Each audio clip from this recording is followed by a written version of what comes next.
All right, guys, I'm here back in their live stream. I do apologize for being so fucking late. It was a series of like the dumbest shit just all in a row. Um, but yeah, I'm what like 20 minutes late. But yeah, technically I'm 35 minutes late, but even 20 minutes late from my normal late. Yeah, I very much apologize. Like literally, I've been here for the last like 10 minutes trying to get the mic set up, because for some reason it just got fucked up. But finally got it working again, so that's lovely. The initial reason I was late was because I lost a fucking what's it called, a wireless headphone, and it fucking bothered me, and I went searching for it, and I couldn't find it. And I still haven't found it, so that wasted 10 minutes. And then after that, I got here, and then my fucking mic wouldn't work. So again, all this is so fucking lovely. Um, but yeah, Survivor's happening. That's a thing. Reviews a masterpiece. I do love the review. I was like, it is probably my personal favorite video. Um, but yeah, talk shit about Sandra. I mean, but yeah, Shannon so fucked. You would think so, yeah. I think it seems so. I think especially like the negative turn in the edit and everything feels very primed. Um, Two Tries not any good either. Yeah, it's not great. I mean, I think the issue is that we just swapped into both sides having like a straight up majority. And like that's kind of the main issue. I did see that. I did see that there's a Survivor player promo for the New York election. I didn't like see the promo itself, but like I saw that like that happened, which is pretty insane. Nicole's more confessionals than Sophie. That is still pretty funny. Yeah, she only has 4, right? Um, There's rumors I'm shutting the channel down because of the BB27 movie. What the fuck does that mean? um, yeah. Zoran. I mean, like I saw that he like started following a lot of Survivor things. Because like a lot of people have been posting recently that he's a Survivor fan, but like I think it's clear now that he's probably not, and he just followed them all because like he got this like thing, like got them to do an ad for him, but still. Uh, Charlie Kirk followed Russell Hantz. Well, that's disgusting. Um, oh, was Natalie Anderson one of the people in it? Yeah, I don't even know who was even in it. I just know what happened. Sylvie calling out Jeff is the reason she's purple, maybe. No strikes on the review, shockingly. It took so long. Like, the review was rough to actually get done, but yeah. Shockingly, no anything. Um, which is good. It took like an hour to get checked. Um, and I do feel like I feel like probably a person did actually have to check it by hand or whatever, like a manual check or whatever. Because I noticed that like there was a view on it, before anyone had seen it. But it got through, so that's good. Um, what's about Stephanie Burger? Um, hopefully my computer. So in the last since the last stream, I did clear out a whole bunch of shit on this computer to where hopefully it's running better. So far, it seems like it's running better. Okay, so these are all the players that were involved. So was it Josh Canfield, Jam Jam, Natalie Anderson, Brandon, Stephanie Berger. Is the person in the middle Zoran? I assume it is, right? We got Teeny, Jacob Derwin, Katura. Is that Maddie Pamela? Which is random. Who's the guy at the end? He looks so familiar. Why am I like, who that guy is? Anyway, what did I think of this Survivor episode? I thought it was. I don't know. Was it better than last episode? I generally don't even know, actually. I'm at the other end. But yeah, like yeah, actually, generally, I don't even know if it was better than last episode. It was just kind of fine. Like it wasn't a bad episode. Just I felt like it was like fairly predictable where things were going. like I think it's like it's a less notable episode than episode 3 because like episode 3, like even though I didn't think the Jake content was like the greatest, like it's at least something new. Um, like it's something notable there. While yeah, like this episode just was like, I mean, I guess we got 2 tribes, but like it wasn't much better. I mean, the thing that's funny is that I think Jeff must have really meant it, right? Where he said, "Oh, the season ends. Like it's a slow burn, but the season ends great." Or like, I think he really meant it. That we're probably gonna get like a great like last 2 episodes. And the rest of the season's probably gonna be shit, but we'll see. I thought Amazing Race was fun. I thought it was a decent episode. Less like strategy stuff in this one, but I thought it was a fun. Like at least there was a bit more intermixing. There wasn't like it wasn't just like all the same teams at the top and everything. Where edit is too ham-fisted, I agree. Which yeah. J1 Maya. Yeah. I mean, I do make a J Maya reference in my next video. It's hard to watch. I thought it was fine. Vince clips are funny, yeah. I did see that Morgan literally started streaming right before I started streaming. So there is a chance Morgan's still live when I end. Which if she is, then I'll raid Morgan. But obviously she isn't, and is what is. But Zoran for Survivor 51, I mean, he'll probably be too busy, right? In retrospect, like I wish I had more time with the review, is the thing.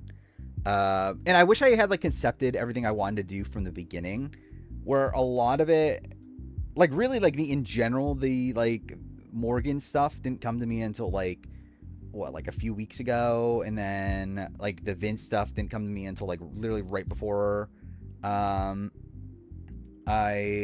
made the video, and then while editing I thought of some new things, but like I wish I had everything like fully planned, and I think I could have like I don't know, like laid it out a bit better, but it was still fun to put together though. I wish I could put the fucking Kelly more often. Again, like that was a big thing of this video too, is I had to censor it a lot. Where the intention was that every time it was Kelly, it was gonna be fucking Kelly. It was gonna be like the full fucking Kelly.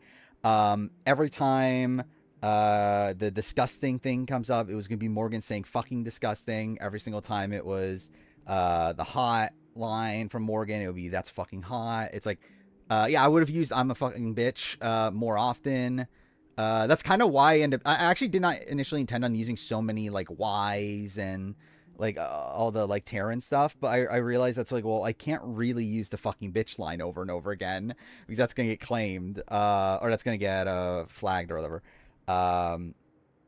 So yeah, I had to replace it with all the Terran stuff. Yeah, I think that's possibly my favorite moment of the video is the mental breakdown thing. The thing is, like, I forgot I even did that. Like, I remember I did it, but like, what actually, like, so I initially actually made it as like a callback to the Jag moment, but then I realized I misremembered the Jag moment where I said "shut the fuck up," not "fuck off." But then when doing it, and like, I didn't realize how loud it was. Yeah, it's like the audio peak was like insane. Like I did not realize just how loud it was. Like it was an insane. Like it was straight. Also, the specify it was louder. I turned it down. To where like I worried about keeping in the video because it was so loud. I was like, I feel like this might be a bit too extreme. But then I found it so funny when like I thought about putting the Morgan clip right after it. I was like, fuck. That's a funny idea. I have to do this now. But yeah. Claim to Fame Canada is happening? That's so random. Like, why? One of my favorite moments is me saying the 40 after show was even worth my breath. I barely remember that. Like, I remember I did, like, yeah, I remember I didn't take it seriously. I don't remember exactly what I even said there. Well, yeah, that's the thing I was also worried about. And yeah, in general, like I was worried about like pissing people off because like it was so loud. Because obviously most people don't watch the video. Like my videos are essentially a glorified podcast. So yeah, I was worried about that. That would like genuinely scare people. I did not watch Traders, the Traders episode from today. Um, I did look for a link around like 7 o'clock. So try to see if RGP had it. They didn't have it. And I was just like, I don't feel like going out and looking for it. Um, yeah, the Keanu fat ass and then Morgan loving ass. Yeah, I would have used that a lot more often too. I would have used the you're not getting any pussy, getting any head, now go to bed. I would have used that so much more often. Like genuinely, I think there was a better version of this video, but it just I don't think it would have passed monetization. Um, that's what's replacing BB Can. That's kind of, oh, not a great one. Oh yeah. I actually that's something I did do today. I did listen to the entire Keanu exit interview, or the exit, the deep dive, which I thought was genuinely good. Like I'm actually surprised at how receptive he was. Um, where like what's funny is that like this very clearly was a thing of like Keanu like genuinely wanting to learn because he expects to play again, right? Like that is the main reason why he's doing this. Um or like that's the reason why he's doing the deep dive, I should say. Like I do think either way he would have like looked into it, but like I think like the reason why he's doing the deep dive and like having the full on conversation with Taryn is because like I think he genuinely wants to learn. But I do respect him for like actually wanting to learn. Like I don't think that's something like we literally saw Paul not do this. Like this is exactly the opposite of what Paul like again Paul literally didn't do anything, didn't do any research coming into their returning season. So it's like I respect that Keanu's like at least taking it seriously if he's planning on playing again. Um, I am gonna do Mitzi's power ranking. So what I think I've settled on is I think I'm still just going to do mid-season power ranking, but I think I'm gonna preface it at the beginning with the fact that I am spoiled. Um, I think that is currently the way to approach it. Because like one, it's like a lot of people are spoiled anyway on 49. I feel like, and I still feel like I can make the video like in that way. Um, the fundamental issue with the video though is that the number one is like the obvious winner. So it's like I don't know. It is a bit weird still. I think that is still like an issue from it, but I think I will end up still making a ranking and just like give the warning at the beginning. Guys learning when yeah, like the casual, like again, considering the fact that like the casuals were telling him he's like a great player, like fucking Jeff Schroeder's talking about how great of a player he is, and like he realized that himself that he's not a good player, like that is a good sign. Um, take Rizzo and Savannah off the ranking. I think so. This was an idea I had. I thought about doing the ranking, but then not ranking the top people. I thought like was an idea.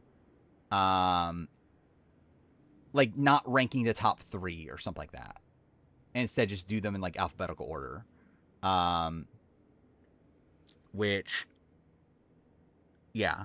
I think that's an idea at least. Rizzo made you laugh so much this episode. I'm not like I think Rizzo's fine. Like generally, I just think this cast is not that interesting. I think it'll essentially. I think it'll still be a ranking, but then I think the top tier is not ranked. I think it would essentially be what I do with the video. Did I know that Sophie S wants protein? I love that about her. But yeah, Sophie S. I thought that was a great moment. I agree with her. I mean, I think the like phrasing of it is weird, but like obviously, like in general, like I would agree. I would rather get like pizza and like shit like that over like a fruit basket. Very 44 style cast. Yeah, I kind of see that. I watched the first few Morgan streams. I've not watched her more recent ones. Still strange. What time? Was Matt Swap screwed? I mean, yeah, seemingly. Like it didn't seem like he was going home first from his tribe, and he ends up being booted first after that. So yeah, he's swap screwed. I don't think he played it particularly well, but he still was swap screwed. I hear that Quinn. Oh yeah, I did. Actually, that is a stream I listened to. I did watch Quinn's stream, um, where he talks about what happened in the after party and everything. That was a funny stream. I don't know how Quinn, like, is still alive. Which again, love Quinn. But also, like, by the stories that he tells, I'm like how are you not like kidnapped and like I don't know. It's like so he literally like drove a random drunk stranger home. It's like why? I mean, like again, it seems like he's just the nicest guy in the world, but like I feel like that is kind of insane. Yeah, it turns out it's fake. It's a like him and Lexi it was like so I believe it was like they saw an Instagram comment, and like thinking that they were dating, so then they like really played it up for the rest of it, but they're not. Um, Surviving Jared Fields. Seems making me lose interest. Survivor. For me, it's like I just feel like we're waiting for 50. I think no matter what, I'm still excited for 50. But yeah, 49 feels rough right now. Sage Mother. She's certainly something. But I think Sage is a fun like TV presence. Yeah, I just the season's still just kind of whatever.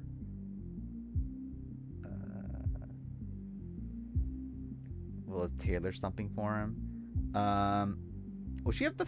I wonder if does someone watch Big Brother? Imagine he actually watched Big Brother. I feel like that'd be kind of insane. Then I find if then again like James Gunn watched Big Brother, and I find that insane still too. Hope we don't continue 3 tribes. This gives me hope, especially considering like the way they phrased it in the episode, and also Jeff said this on Fire as well. The intention was always 2 tribes to swap into 2 tribes, so that's a good sign. That they're willing to go back to 2 tribes. Like this was an intentional choice. It wasn't because of the medevac. So I think there's a shot 51. But the weird thing is that obviously 50 is 3 tribes. So it's like, who the fuck knows? Yeah, that's the thing. It's like, I doubt he actually watches. I assume he probably had, like, one of his aides or something tell him to, that, hey, this would be a good opportunity. Jared and Quinn. Essentially, they have beef from, like, Quinn was, like, talking about, like, the start of it was Quinn talking about Jared on the live feeds during his season. Then they had like a very awkward interaction at the finale party of that year where like Jared was like really drunk and was saying, I heard you talk shit about me or whatever. And then they met up again this time around. And I forgot what started it all, but essentially like it led to like Jared saying the only reason you got cast is because you're a nerd, and then like Quinn saying like the only reason you got cast is because you're a mom, which is fair. And yeah, they got in a fight over that, which is a really fucking dumb argument, but yeah, whatever. B27 review. I think I did not mention how Morgan completely flopped the final 3-part situation because of Vince keeping her awake. I did mention it, didn't I? I thought I mentioned it that it was because she couldn't. Like, I didn't mention it was because of Vince, but I think I did mention it was because she didn't sleep at all. Forget 46 was bad. Yeah, 46 obviously had a big turnaround. Like, it was pretty bad early on. I think this is worse though, because I think with 46, it's still a spot where like there was fun character stuff happening. You had like, as frustrating as it was that Banu stayed as long as he did, there was still a lot of like interesting Banu like content. Like this season, like what is there?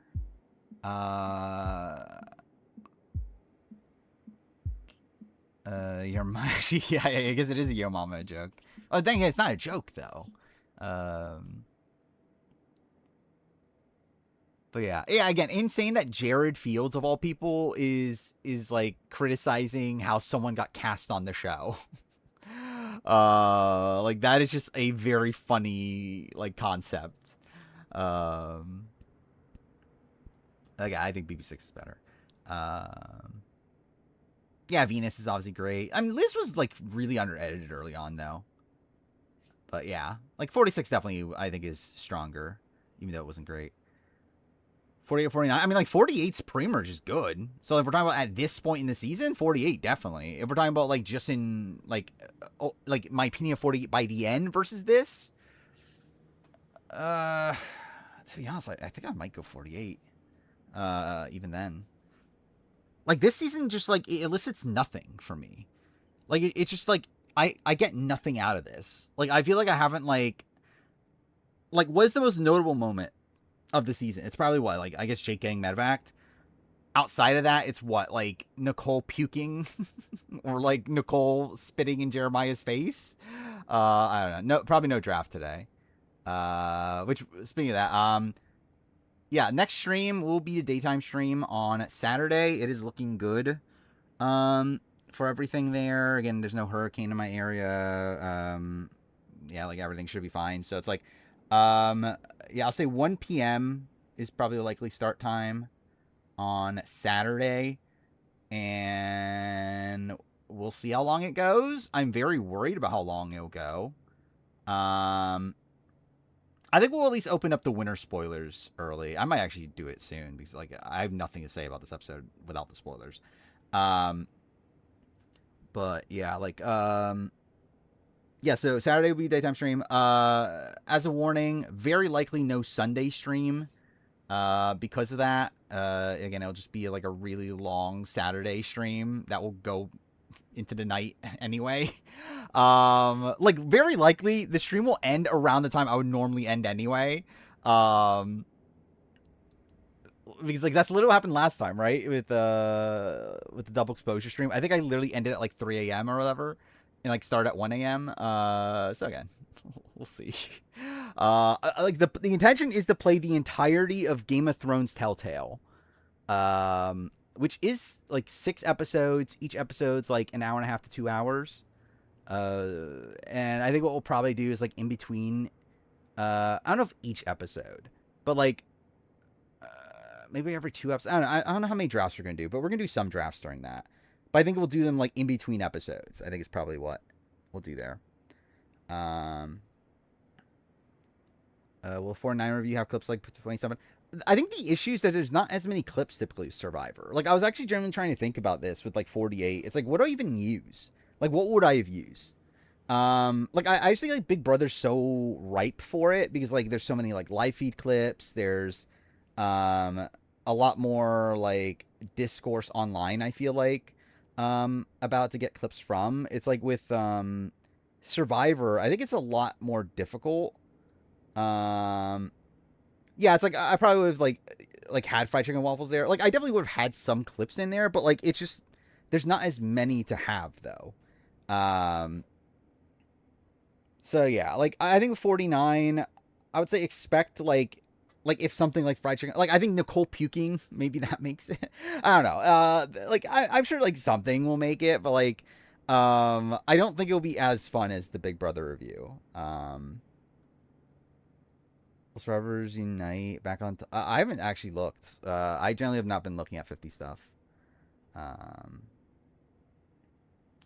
Jeremiah's laugh. What about it? Well, that's like the most notable thing. Um, Fried chicken and waffles is funny. Yeah, I agree. Yeah, what is going on with the Franzel stuff? Like, I saw a lot of people posting Franzel in 22, but like, what was that in reference to? Um, 48 is frustrating. It gives me more emotion than 49 does, so it's a better season. I agree. That's what I'm saying about 49. 49 just is like to me right now it's just a soulless season. I get nothing out of this. There's no humor there. There's no like fun personality that's drawing me in. Um it just exists. her hair and outfit. Okay. Like, why'd that just make a resurgence now, though? Um, I have Matt worse than Jake. I was debating Jeremiah. And I think I lean worse, but I'm not 100%. Like, I think Matt did a lot more wrong, seemingly, but also was, like, kind of screwed that he obviously, like, got into the position he was. But, like, Jeremiah, it's like, Jeremiah, like, again, got through 2 tribals, was in, like, the core 4 of his alliance. I mean, Matt seemed to be in the majority, or at least what was initially intended to be the majority of his original tribe. But yeah, I would lean Matt lower. Yeah, I don't think Nicole did much wrong either. I agree. Yeah, I think that'll be interesting with Matt. Yeah, to learn more about the Hinai dynamics. See what was the reality. Yeah, Jeremiah got screwed by Alex's idol. Yeah, interesting that Sophie is like openly telling Savannah about Alex's idol, and that, like, yeah, I was gonna vote out Alex, but then he had an idol. Which I'm inclined to think that's the reality, right? I mean, I guess there is incentive to lie in that spot, because, like, it would be you like distancing yourself from him, which could be beneficial, but, like, I don't know. I'm inclined to think that was the reality.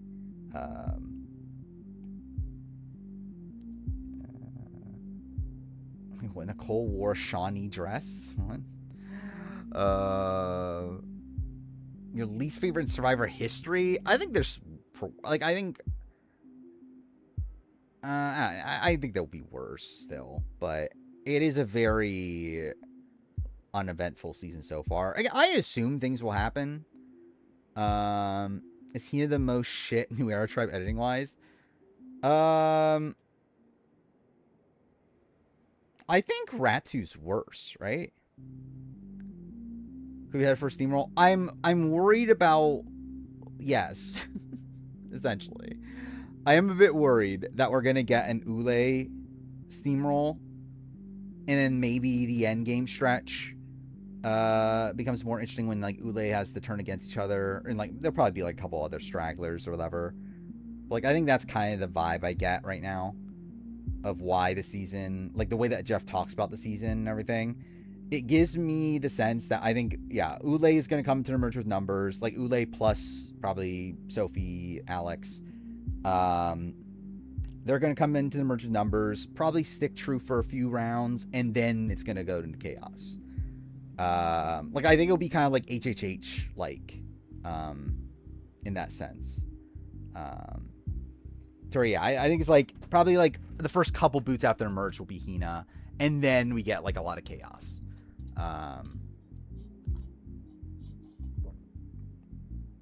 See, Uli has the Reba 4.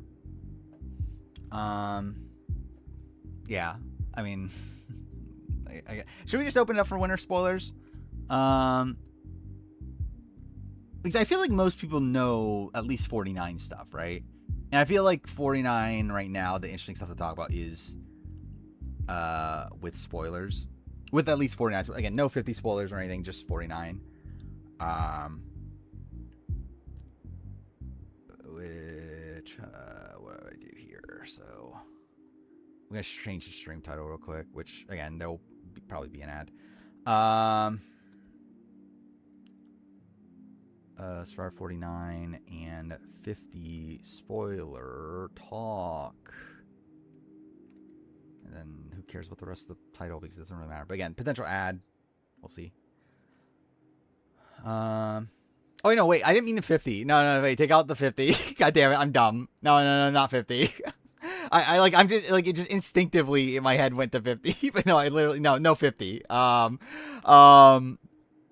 I changed it back to just 49. Yeah, it's a habit. Okay, only 49 spoilers. Clarify. Just 49 spoilers. No 50. Yeah, I mean, like, can it be more obvious? I feel like Savannah, like, it feels like they're just, like, checking off all the boxes. it's like it's kind of like frustrating to me how obvious it is, because like it's a spot where like, and like obviously I know the result, and I feel very confident in that result now, especially even more so. But like it's like actually pissing me off genuinely. Like I am actually like, I feel like that's part of the reason why I hate this. Like I'm not liking this season so far, is because like I think like it feels like they're insulting my intelligence to a degree. Um, like it just like really irritates me that they like made this like such an obvious edit. Um, yeah, she got 12 confessionals this episode for no reason. Like for like an episode where like she wasn't the main driver of anything. Like it was Nate. Um, yeah, she gets 12 confessionals. And it's like I'm also like a bit frustrated with like Savannah as a player. A player, that's not the right term. As a character. Where like I feel like she's just like very like game body. Um, and I'm like kind of annoyed by that. Like generally, like I think that is, and like to now be in the non spoilers, like that is my genuine opinion of the season right now. I'm just annoyed. Um, like it just feels like, it's like I felt like I was expecting more, especially yeah, like to cut Marianne, um, for Savannah. It's like I don't know. It's like we'll see. Like we'll see what ends up happening. Like to like what leads to this result, but it just seems kind of like boring. Jason Screw next episode. I think Shannon's gone next episode, right? Is my sense. Um, like I think edit wise, it's definitely pointing towards Shannon. Uh, I think Jason probably is what Mergatory boot or something. At that point.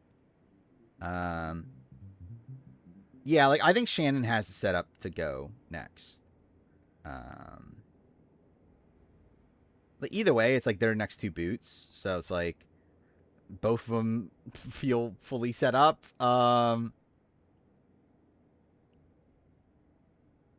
We're just going full on 49 at this point. I probably should have done winter spoilers, but I kind of opened it up for 49 in general, already. But yeah, it's like I think the thing that's also like annoying about the Savannah win also is the fact that like it feels like everything is aligning, right? Like we already have like the setup of the Sophie Savannah relationship. We already kind of see like Sophie, Savannah, and Rizzo like working together. Um, most likely to be first juror. Let's see. Generally, I haven't been thinking about the season that much edgically. Let's think this through. Who could be first juror? I do agree. So someone posted it earlier. I do agree. I think Nate feels like final juror. Like that definitely feels like the sense I get is I do think it's going to be like Nate, Rizzo, Savannah, Sophie are probably like um the core like group throughout the post merge. Alex sounds like a final juror. I don't know. I think Alex. I could see Alex being like merge boot or not merge boot. First juror. Um, MC. MC, like, I feel like she's too quiet, but it's possible. I guess, like, recently it has been. Because, like, what? You had, like, Cedric. And then, what, 47. You had, like, Sierra. That was kind of whatever. I don't know. I guess it is kind of, like, a more, like, middle of the road person. I don't know if it's Steven. Steven, I think, is probably, like what, like final six? Like he could be for final juror as well, but like final, I would say like final juror, like final six ish. Like I feel like he's clearly like the main character of Hina. Um, so like he's definitely making it somewhat far. But yeah, I don't think he like MC has actually first juror. Like I think game wise, MC makes a lot of sense as first juror. And edit, I'm like, I don't know, maybe. I don't see. I think Christina feels like middle of the road, like middle of the road, as in like gets taken out middle of the merge sort of thing, or like late-ish merge. Like I think it's like it doesn't get to the end, but doesn't like isn't like one of the first people gone. Yeah, Sophie yes definitely is like in that spot too, or like she kind of is like in no man's land. Um, this might be the worst edit for a winner. Um, I think I think it's like it feels like the most obvious winners edit, especially from so early on since Tommy. Right? I'm trying to think. I'm genuinely trying to think this through. I mean, like Jam Jam was fairly obvious, but like with Jam Jam, it was like back and forth between him and Carolyn for a bit. Um, like right now, it really does feel like it's Savannah and there's almost no one else. Like on my power ranking, I have Sophie 2. Um, so like my power ranking right now is Savannah, then Sophie, then Nate, then Rizzo. Um, from like an Edgic perspective. Yeah, Kenzie was obvious, but yeah, it didn't happen until the merge though. That her edit was like really obvious. Yeah, we literally got like a segment about like how I'm a great interviewer and I can get things out of people. D was also like D was like it was her or Emily, and it was kind of like back and forth between the two. Like it wasn't like clear cut. Okay, it's definitely D. Like it wasn't like it's D and like it can't be anyone else. I think the issue with Sophie is that like her content's necessary. Like Sophie B, the cover. Like it feels like this is the edit she would have gotten either way. It doesn't really feel like it's personalized for like a winner. It just feels like she's getting this content because like she is a big character, which doesn't disqualify her, but it also doesn't really like prop her up too much. Like for me, it's like in comparison to Savannah, it's like Savannah's getting this content when she doesn't fucking matter. Which is more of a sign of a winner than Sophie B. Rizzo's the Charlie edit to a degree, yeah. Like kind of the strategic, like guy who's kind of in the middle of everything. I would say it's like kind of a mix of that and who's another like because like there is still the more like nerd like because I think with Charlie it's like he is like he's like a more confident Rizzo. I feel like I feel like with Rizzo there's like levels of insecurity there that aren't there with Charlie. But that's probably more character based than actual like edit. He's getting second. I mean, seemingly Rizzo. It's either Rizzo or so I guess spoiler for Final Three. It is Sophie B, Rizzo, and Savannah. But yeah, like the spoilers that initially came out were that Savannah wins, Rizzo second. But there have been more recent things saying that it could be Sophie B. So it's like it's one that again we know the final three. I was talking about his job, and we only heard Savannah's perspective. Yeah, which is also very funny. Loses 4-9 because he's a simp. I mean, supposedly he was robbed. We'll have to see how that plays out. Best character in the season? It's probably Sophie B. Yeah, that's the sense I get. I think I think Sophie probably turns into like a Savannah lackey. We'll see that. I mean, like again, like another part of the spoiler that was out there was that the ending is controversial, which like implied like a Charlie like Kenzie style ending of like people like would think that the runner up is the better player. So we'll see. But yeah, the sense I do get in general is that I do think Savannah probably gets like I think Savannah and Sophie end up being like a duo, and Savannah probably gets like all the credit for everything. Edgic is so dead. Yeah, I generally have not even been checking it at all. Savannah has the fire in her eyes, seemingly. I mean that's probably gonna be the case. Maybe it's Kagian, all three played good games. One of them was just the leader. Yeah, maybe. I mean, is that Kagian now? Yeah. Chance of a tie, potentially. Yeah, definitely is. I guess I should actually play the game. That is a very funny way to start the game.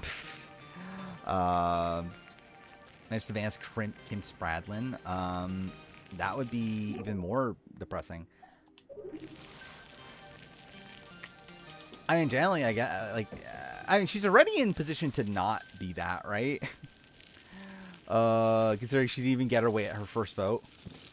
Which also, that was also a very clear thing of, like, winnery also, is the fact that, like, she doesn't even get her way with the vote, yet they still set up early on in the episode of why it's good for her to not get her way. Like, of why it's good that, like, Matt would go or whatever. Oh, second chance. Yeah. Yeah, I would agree with that. Second chance. Why can't I turn? Okay. On level 1 world. Yeah, 1 world had, like, Tarzan. I think that made it better than this.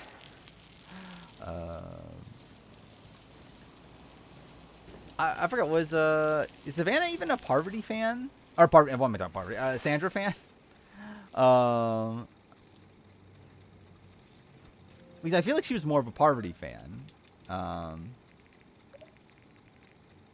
Yeah, I don't know if I agree with Colton being a good villain. Nate being messy at Tribal was at least fun. Yeah, I think that was something that I wasn't expecting from Nate. So yeah, that was good. Season's looking like it's going to play out similarly to 45. Yeah, probably, right? Yeah. I think that's, yeah. Yeah, actually, in retrospect, yeah, I guess that is, like, kind of the perfect comparison, is 45. Where it is, like, the Reba 4 have, like, ran the show for, like, the early merge, and then, like, split apart towards the end, and that's where the game gets a bit more chaotic. Is Shannon the Rourke of 49? I guess. I mean, like, just a swap screwed player, but yeah, I guess.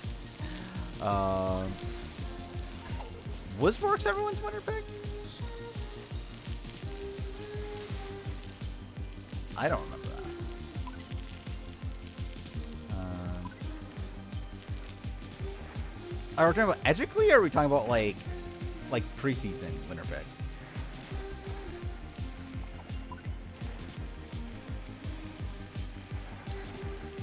Preseason, okay. Who was my winner pick that season? I think my winner pick was Jessica, right? I think it was Jessica Johnson, but I was rooting for Alan Ball. I think it was what my takes were from preseason. Oh, fuck me. Sage probably going out final 10? Why final 10?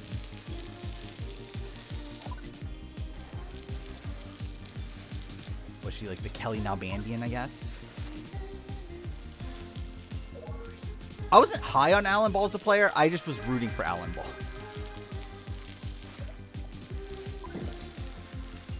Like, I didn't think Alan Ball was going to win, but I liked him from his preseason stuff.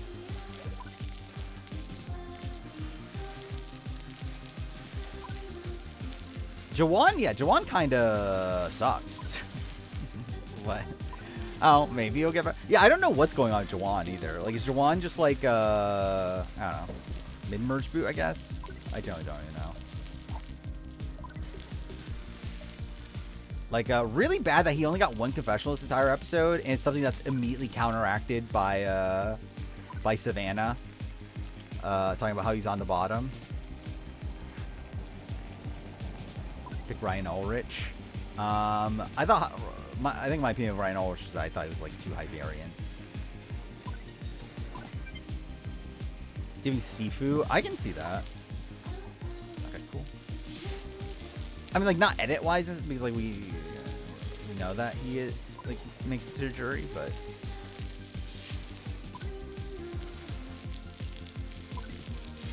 like I was kind of thinking like Andy to a degree for Jawan. I don't know if he necessarily makes it that far, but yeah, like in terms of having like kind of a like a Dodo-ish edit at the beginning. Rest of the pre-jury, it's Shannon and Jason were both like could go home next episode. But yeah, I would personally bet on Shannon, but yeah, obviously it very much could be Jason too. I just feel like we got a lot of setup here for a Shannon boot. That's weird if it doesn't happen. Like, I mean, like, I guess it could theoretically happen at Murgatory and like Sage flips. Like, that would be the way that it would make sense if Shannon doesn't go home next episode. But like, that would mean Hina gets the majority after the merge. Which I don't know if that's happening. So I think I would still be more inclined to think Shannon than Jason. She New Era Anna Kate. I guess. I guess like actually, maybe just all around. She's the New Era Anna Kate.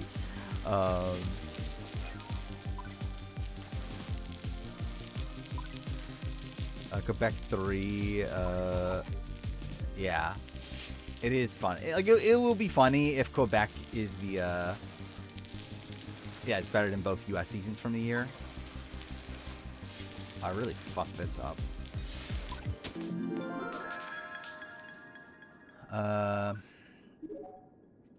Personally, I would say 51 would have 2 tribes. I would say Jeff did make reference that we could do 4 tribes on Fire today, which is very worrying. Because like he was talking about like game design, and he just like out of the blue mentioned, you never know, we could do 4 tribes. To where, please, no. But yeah, 2 disaster tribes. I mean, at least that'll be unique. I mean, he wasn't talking about it like in relation to 51. He was more so talking about it in like how unpredictable Survivor has to be, and you always have to design the game differently or whatever, which is ironic. But then it talks about like, yeah, you never know. It's gonna be 3 tribes or 2 tribes. It could even be 4 tribes. Yeah, imagine no tribes. Yeah. Oh yeah, Jeff did also say that they're never gonna do a golden Survivor season. So that was something. As in like a Survivor season of all old people. So thank God we got that clarified.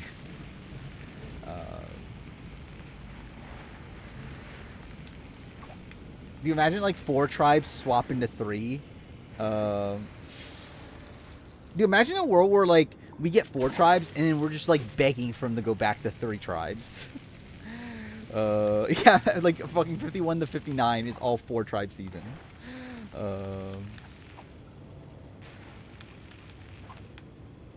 Actually love a golden Survivor season. I wouldn't be opposed to it. I'm not like clamoring for it, but yeah, it is funny that Jeff like went out of his way to like answer that question.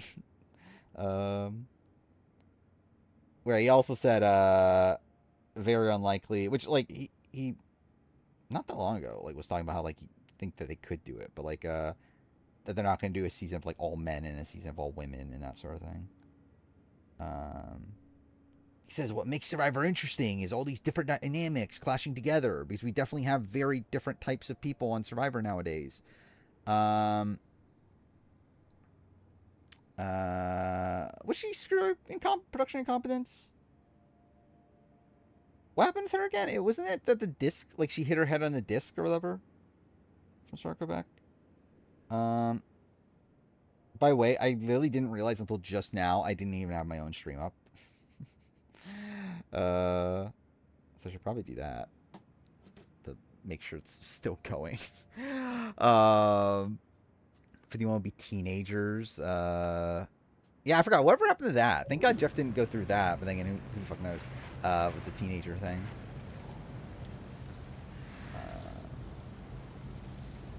No, Jeff said that they literally told the challenge team to make up a fake challenge just for the fake out. That this was like a last second thing that like I believe what was it? It was that they had a challenge that they were gonna run but didn't do it, but then they told the challenge team to like Like they had a challenge for like if Jake didn't get medevac. That's just clever. That was gonna be running this round. That wasn't the one that we eventually saw. But yeah, for this they just like told them, hey, like can you just like set something up and pretend like it's a challenge, like just for the fake out. Yeah, they have done it before. Not all, like I don't feel like they do it often though. Like they definitely don't do it every time, but they have done it before though. Wait, what is that a thing? Logan from Brains for Brawn 2 is at the Road premiere. That is really random. Honestly, that was the best of all time. Actually, wait, what did Jeff say? I'm trying to remember actually. Like last week, I remember Jeff said something about how like the swap will be like unpredictable or something. Like he said something to that nature. I'm trying to think back to it. Like what was he referring to? He said that like something about how we handle the swap this season will be like was he implying the fake out? Or was he like implying the two tribes? I think it'd be really funny if he was implying the fake out. Yeah, I think he was I think he was. Which is what makes it funnier. Is that like to him like the interesting thing about how they handle the swap is the fucking fake out. Keith and Whitney were there too. That's also funny.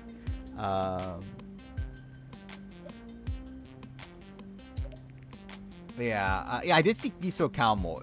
I saw the picture of Rachel Miso Cowboy, and yeah, I knew Rachel and Jimmy were together. But they made Alex and Sophie do Schoolyard Pick. That would have been interesting. I know they hate Schoolyard Pick though, but like Jeff did say that they wouldn't like it's something they're willing to bring back. But like, yeah, I know they typically don't like it though. But I would like to see more of it on Survivor though.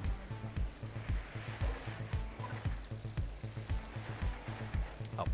Well, I wasn't looking at the screen. That's fine. Okay. What the fuck did I just get an achievement for? What'd I even do? Cool. I guess I did that. How do I think Rachel will do on Survivor? I think she'd do fine in modern Survivor. I do wonder if she'll have a target on her back. Like, I'm sure she will. Like, there's definitely gonna be people that know who she is, right? Like with the new era casting and everything, like there's definitely gonna be Big Brother fans. Like actually from this cast, like there's a lot of Big Brother fans, right? Like I know Rizzo is, I know Sophie B is. So yeah, there's definitely gonna be people that know who Rachel is on 51 if she's there. So yeah, it's like I do worry about that, but I think in terms of just like natural social strategy ability, I think she has it in her to do pretty well. It was after One World, he said that. Like I remember, yeah, he was like very frustrated after One World, saying we need to like step it up from the casting perspective and everything. Where he notably didn't like the One World cast. Worlds Apart cast he loved at the time. He literally called the Worlds Apart cast like the best cast in Survivor history. Which is funny now. Amazing Australia. I'm generally trying to remember what even happened. Like I don't remember it being bad, but I just don't remember it that much at all. World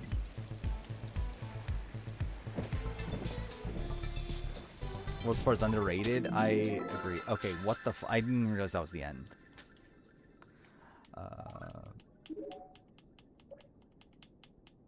If MC and Rizzo are on the same tribe, would they be racing for the same amount? Yeah, that's the thing I don't understand. Is that like I think it's implied no. The sense I get is that I think each tribe had a different way to find the idol, and that they just would have done it at this. Like, so I think if Rizzo and MC were on the same tribe, I think they would both. But then actually, they both had to find it under the water well, though, right? So like that would have been very awkward, right? But I guess like it still would have like happened. That I think that's how it would have happened. Is that they both would have still had to find. Actually, but then how they separate it? I generally don't know. I think that was what the intention was, though. Because by the way that Jeff talked about it, it's that each tribe had their own separate way of finding the idol, and that they would do the same thing but just on a different beach. Yeah. Also, yeah, Rizzo's was way easier than Alex's, which is pretty bass. But yeah, and now I think about it, it's like, how does that make sense with like the finding of the idol? Because like, doesn't the thing specify, hey, look under tree mail? So it's like, what if you accidentally find the other one? That does seem pretty dumb. Like, what if they find both? Like, what did they do then? Ashley, did she go in the last one? Ashley? Like, wasn't she there with Janelle and Kaser and them? Which, I assume they're doing, like, different people are running the cruise, right? Okay, what the fuck? Why did you jump so high? Brett hates Shannon. I don't like Shannon. Yeah, hopefully it's different people.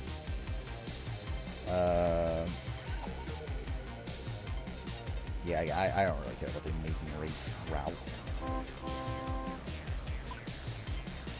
Okay, this is a weird track.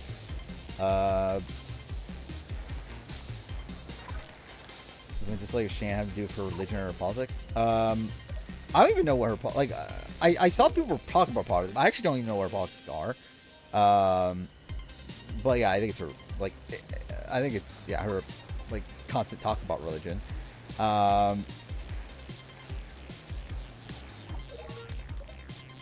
Is she MAGA? I feel like that's very weird. Then again, obviously, like, she is very religious, so it's like it leans into MAGA, but like also, I feel like it is weird to like be so like spiritual and everything, and then also be MAGA. I feel like that doesn't really, I don't know, it feels weird to me. Okay, yeah, what am I doing here?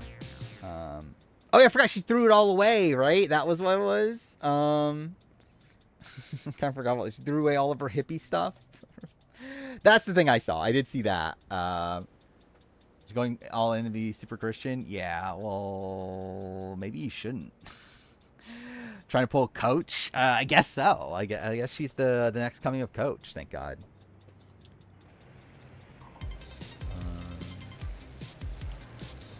Yeah, I do love like it's like, I think Shan's like the type of player that like what she does works with like specific people, but then there's always gonna be people like a Steven that just like doesn't work on, and like people like me.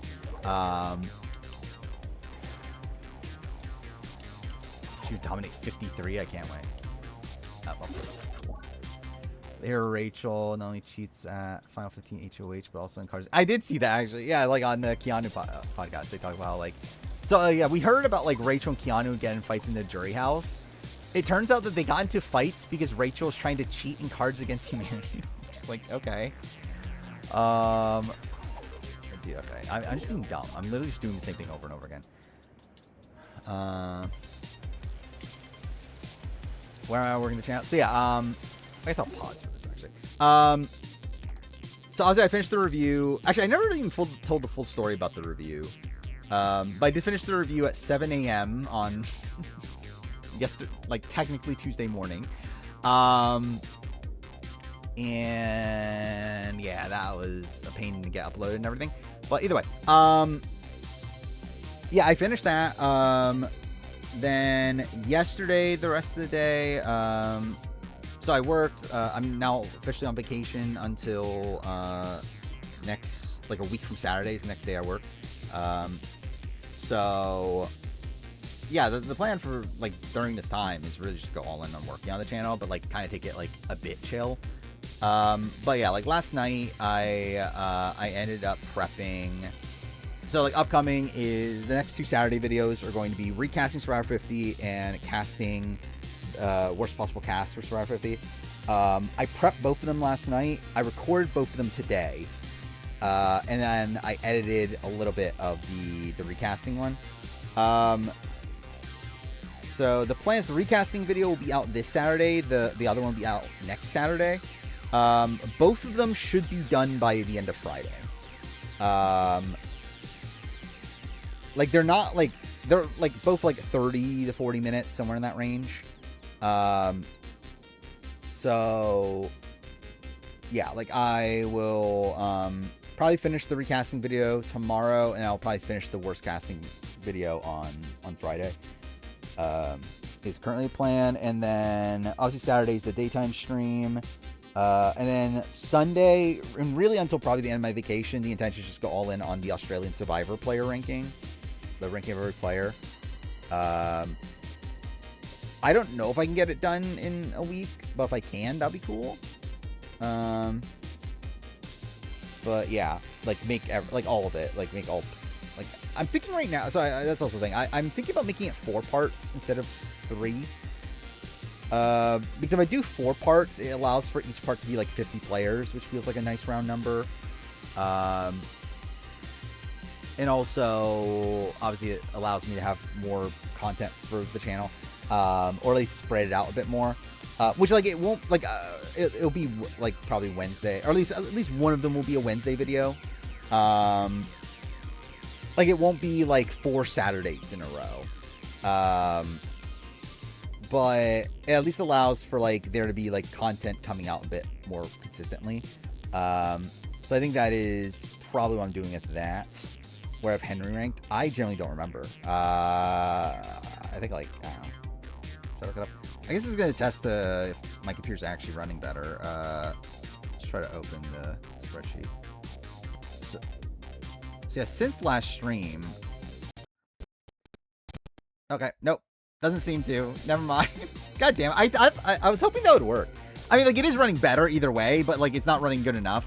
Where it's not slowing down when, like, opening shit, which is funny. Where is my AU player ranking? Where do I have Henry? I think he's in the 60s or 70s or so. Is that right? Alright, let's see. Yeah, I end up deleting a whole bunch. Like, so this computer had, like, 40 gigs left. I ended up deleting, like, 100 gigs worth of stuff. And also, like, delete a whole bunch of cache and, like, stuff like that. So I was hoping that would help the computer run better. And, like, it is running better, but, like, yeah, it's still, like, not great. Oh, no, I have him at 80.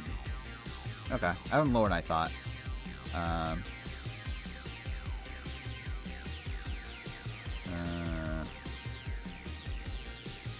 Where is it? Yeah, I'll open it again. But yeah, I haven't finalized this list. Like, I haven't run through it again post A vs. the World. Like, what? So, and even the Brains for Brawn 2 players, like, I just plugged them in. I didn't actually, like, properly think it through. So, like, I will be readjusting this list. Like, really, I think that's what Sunday will be for me, is really, like rechecking the entire list, make sure everyone's where I want them to be, make the thumbnail, and do all that stuff. But yeah, where's Henry? He's right here. What is it? Above Simon, below Kez. Is that something? Yeah, obviously Miles is gonna end up in the. Okay, what the fuck just happened there? But yeah, obviously Miles is gonna end up in the top 10. That's obviously exactly what to expect. Sue 88 spots too low. Yep, I definitely remembered where Sue was. What's this Risk God? I didn't realize how hard I commit to my Risk God bit. I mean, actually, I find it very funny. The first comment is, "This season sucks." Like, did he commit that much? Like, he said it, like, what, once this episode? Maybe, like, did he even say it twice? Like, he said it, like, what, like, maybe 3 times the entire season so far in, like, 4 episodes? It's like, I don't know. Is that really committing to it that much? Sue above Annalise is amazing. I'd probably stand by that, I think. P at 20? Yeah, I don't even remember where I had P at. I know she's not top 10 anymore, right?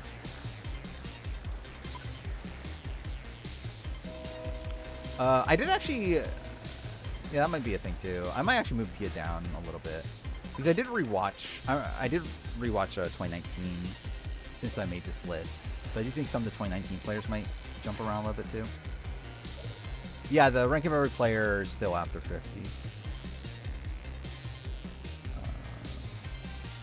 Like, you'll come out likely right before 51 is the current plan. Like, probably in the preseason of 51, it'll be coming out.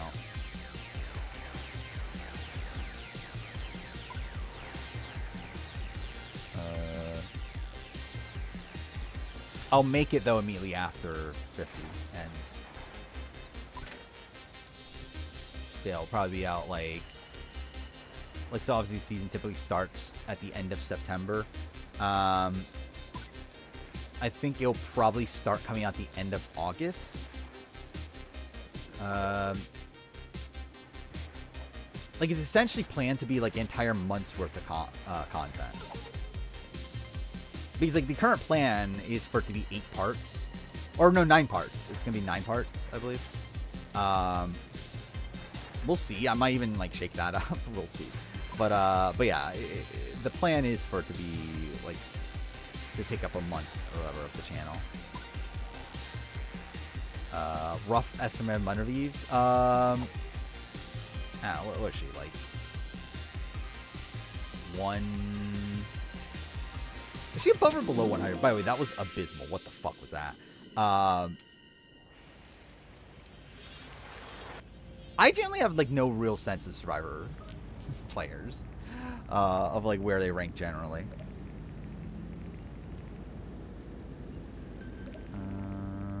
Yeah, I'll obviously do the thing at the end of, like, releasing them all in one video. At worst, she's probably top 125. Maybe. I think she's a very competent player. Like, she obviously has faults, but yeah, it's like she would be, like, I think in the Big Brother, like in comparison to Big Brother, like, she would be, like, around where, like, Diane Henry is. Which I think she's at, like, 40 or something like that, right? Out of 300 something. So I guess if we're, like Big Brother, or Survivor has, like, a little bit more than double the players of Big Brother, so it's like, I think that still amounts to around, like, top 100 or so. But then again, in general, I think there's better Survivor players than Big Brother, or at least people probably just don't see it as much, but, like, the negatives. Wendy Jo last? Maybe? I don't know. BB, like, I think BB definitely has an argument for being the... What the fuck, dude? I just suck. But yeah, I think BB definitely has an argument for being worse, too. But I think I'll stick to my guns and put Wendy Jo last still, just because I think it's tradition now.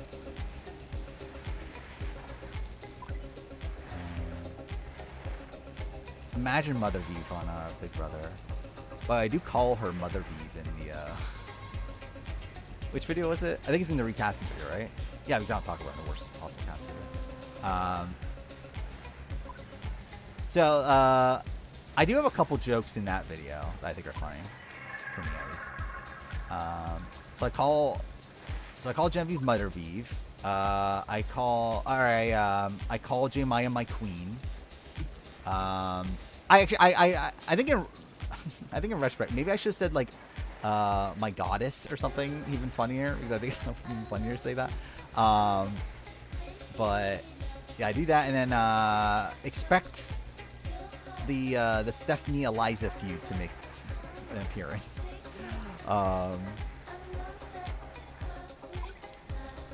Generally, okay, so this is also like I've rewatched the clip. The Stephanie calling out Eliza clip. It is pretty unhinged. She's my Aphrodite. Like, so this is my debate right now. I'm debating on what picture do I use of Jemaya. Because I think that makes it even funnier, right? Is I don't use her cast photo. So my debate is, like, do I use the cover of Rest of the Laurels, or do I use, like a provocative photo? Like I know there's, like, photos of her in, like, a bikini in like on like Instagram or whatever. Like, should I use that instead? I don't know. Fuck you, Eliza. Yeah. You might hear those words. Did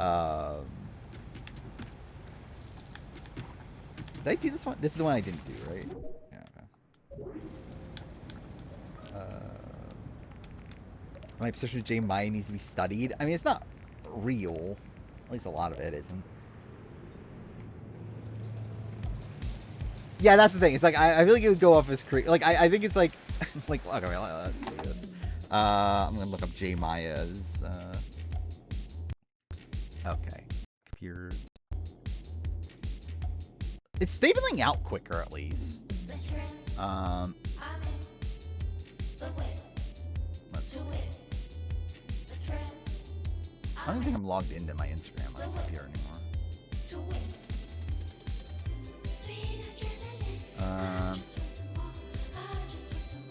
But yeah, I'll probably use... I'll probably use this one, I think. Like, that's the cover of Rest of the Laurels. Okay, well, I'm not logged in, I guess. Should I log in? I guess I'll log in real quick.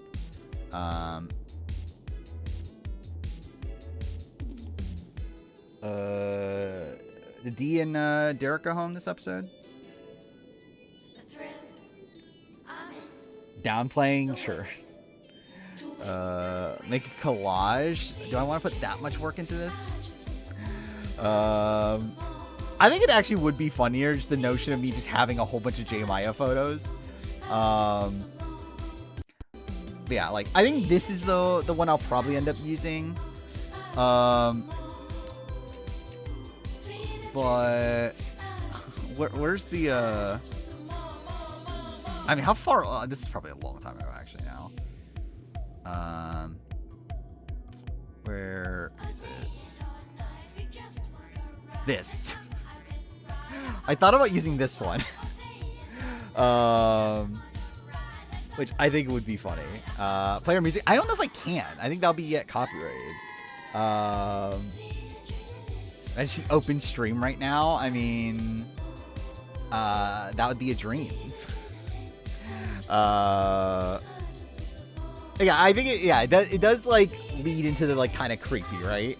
Like, I think it's funny, but also I think too many people would like take it serious, and like not realize what the joke is, considering it's like a lot of it is on stream. Or like if you're just a casual viewer of the channel, like you don't know the lore behind J. Maya.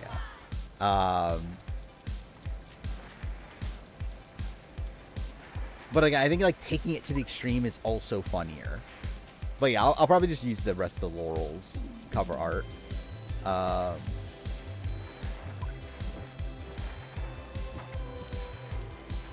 Well, actually, sure, maybe I could use a song. Like, I'm trying to think of like what song would I even use anyway.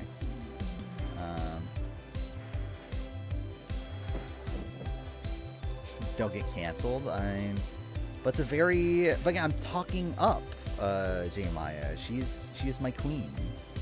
She's my savior. You should end up the review somehow. What is this? Actually, imagine if you made a video.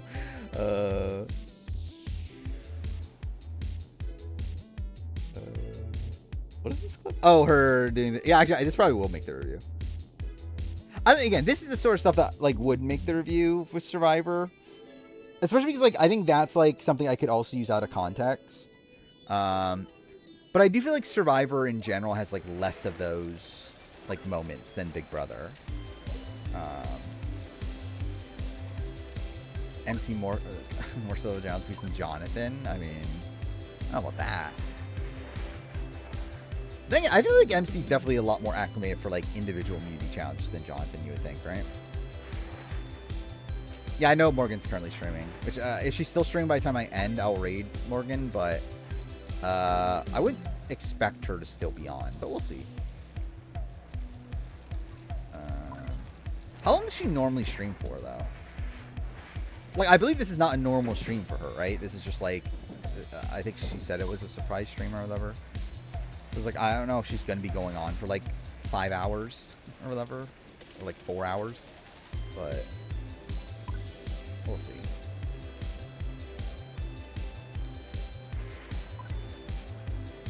The shopping hall? Okay. Oh, I know she's going to Comic-Con this week too, right? Or not Comic-Con, TwitchCon, I mean. So if you want to meet Morgan, you can. Just fly to fucking San Diego or whatever. Oh yeah, we haven't talked about that. We haven't talked about Vince and Kelsey. Yeah. So they're probably broken up, which like there's a chance of the Vorgan shippers. I think I'm a Vorgan shipper. I want them to end up together. Like that would be very funny. Marine Views an absolute creeper, should be locked up for good. For what? For liking J Maya? Is that a crime? Again, I guess I'm a criminal then if liking J Maya is a crime.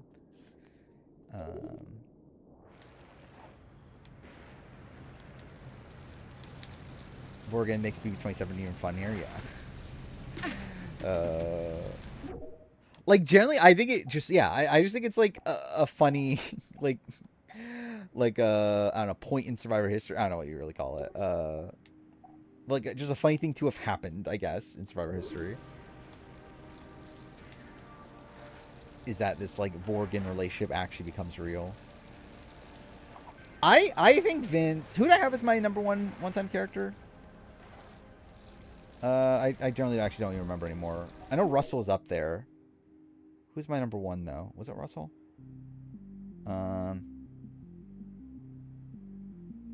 I'm really blanking. Who the fuck was number one? Either way, I think Vince definitely has an argument. Oh yeah, I forgot about Josh because of Reindeer Games.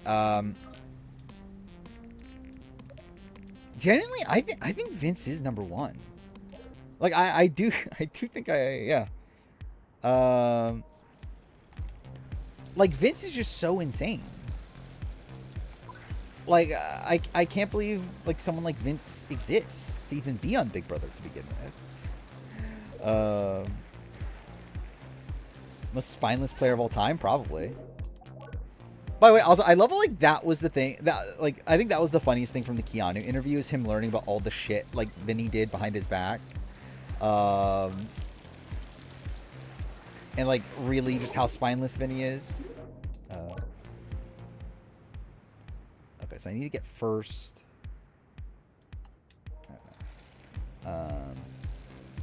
Yeah, don't say that. I like legitimately like I think those like those lines are gonna be like stuck in my head for the rest of the time. It's like don't say that. Why? Like the way he says please, please, please, please, please, please. Yeah, I'm a fucking bitch, obviously. Again, there's just too much.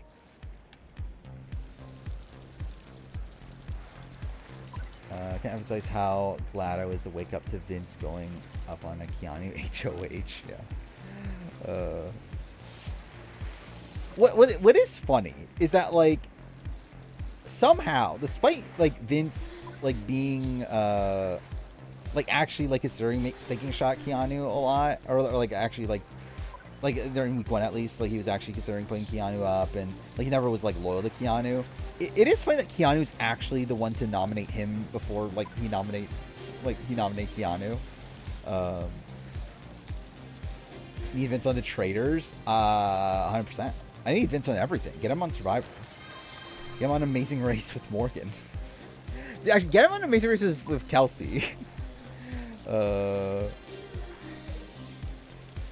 Deluxe edition of Rest of the Laurels? Well, I'm definitely pre-ordering that if there's a physical copy.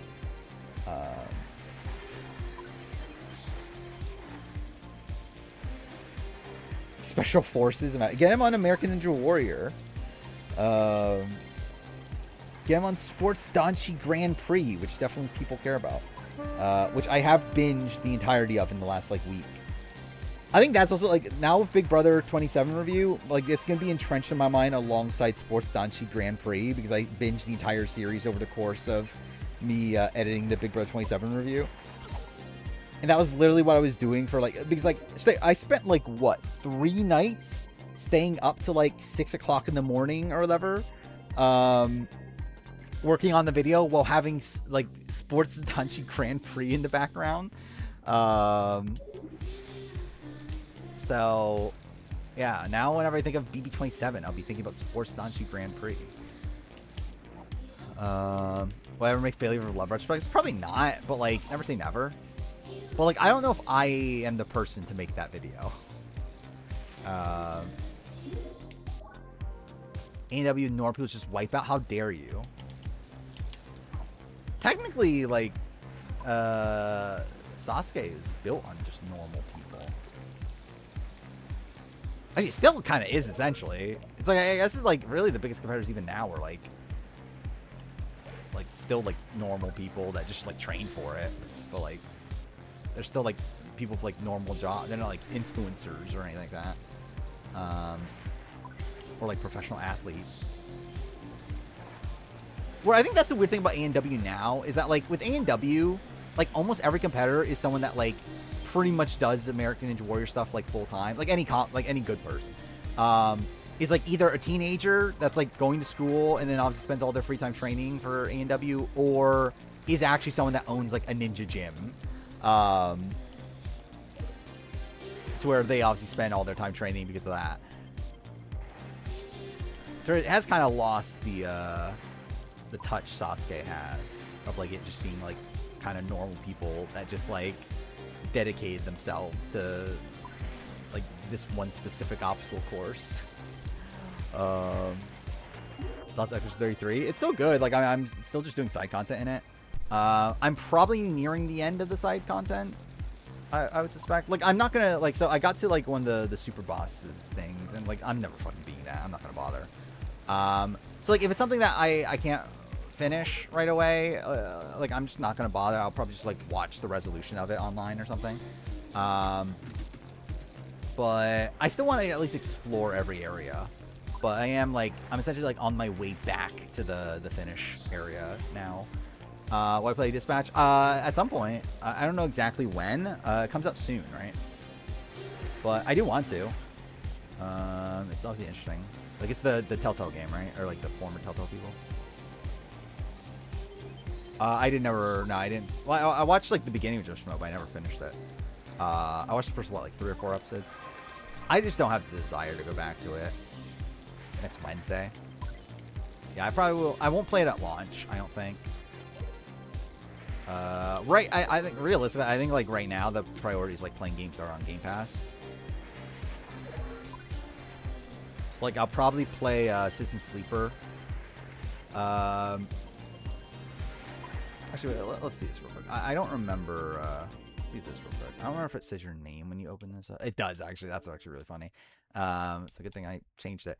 Either way, yeah, what do I have here? I want to play. I'll probably like play more of Tony Hawk on my own. I do want to play South by Midnight. That was one I wanted to play. I don't know if I'm gonna bother Ninja Gaiden. I probably will try to play Outer Worlds 2. And then I still want to play Silk Song. Oh, I forgot Avowed existed. Actually, I want to play more Blueprints too. So yeah, there's still a lot in like Alters, so there's still a lot of stuff I do want to play. But I'll probably play this stuff first, and then when I don't have Game Pass anymore, then probably go back to wait, what am I doing again? Oh yeah, that's why I'd back out first. Okay, that's lovely. Like South by Midnight, I hear it's fine. Like I hear like kind of like middle of the road sort of things about it, but I want to play it for myself. Like it feels like a game that at least would be up my alley. Blue Dragon stream. I would get nothing out of that stream. Like I would love to replay Blue Dragon, but like also like streaming it is not the way to play it. Haze 2's better than the OG. Interesting. I still haven't played the OG. I have it installed on PlayStation. But okay, dude, I'm just being dumb. Am I a robot? What is that? Vince has no spine. He's a slug. Sure. I need to play Hades. I was like, here it's very, very good.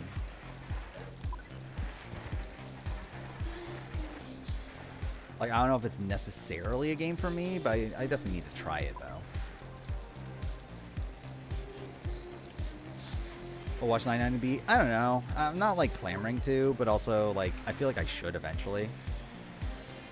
Oh, I forgot. That was the thing, too. I watched the first episode of Crime Scene Zero on Netflix. That was fine. Kind of whatever. I kind of forgot the aspect of Crime Scene of them playing the roles of the characters that they're meant to be. Like I forgot about that aspect of the show, which is still very weird, but I'll probably just have it on in the background eventually and watch through it. Surprisingly decent. So what is the format? It's like, it's kind of like, what was that show called? What was that Guy Fieri show? I think that's what I assumed this show was. 99 to beat is like a show like that. But I actually generally don't know. Like I assume it's like that mixed into like The Floor, I guess. Is the like assumption I had, but I generally don't actually know. I had not watched Traders UK. I'll watch it tomorrow. Tomorrow what? I'll watch Challenge UK, or Challenge UK, Traders UK and Challenge. The last person, duo, team to finish a challenge gets eliminated. Well, it's like, what were the challenges? They're like are they actual like challenge like challenges, or are they like I assumed they were like weird like mini game sort of things, like in like 100 minutes to win, or is that what it's called? The fucking Guy Fieri one. I think I'm at like what, like 3 below Jake and Jeremiah. Carnival games, okay. Yeah, it could be interesting. Like, is it like a thing of like, it's like each round's like a different format? It's like some is like individual, some is duo, some is teams, or is it like, are they like grouped up in like a certain way? Oh, Minute to Win It, that's what it's called. Yeah, Minute to Win It. Yeah, whatever that fucking show's called. That show. That's kind of the vibe I had from it. Is I felt like it was like a mix of that and The Floor. Oh, it was like the games from Minute to Win It, but it was like a season-long thing like The Floor.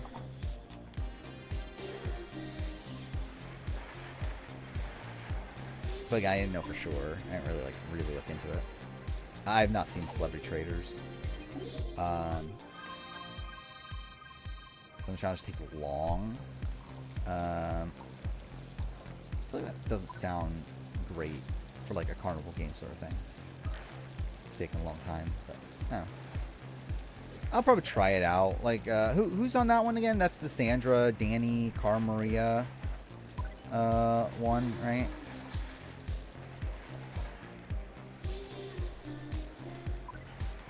Has a player ever gone down a lot after deep dives? A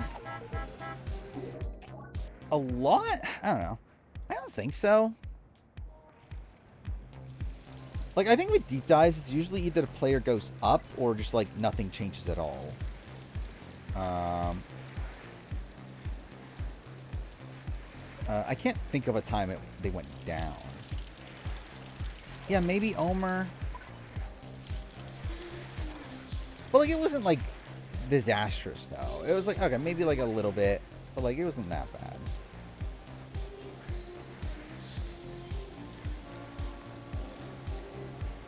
I mean, supposedly the 49 was supposed to be 2 tribes the entire time. They were always going to swap to 2 tribes. Ashley or Casey? I think Ashley? I don't remember actually. I think Ashley would be higher.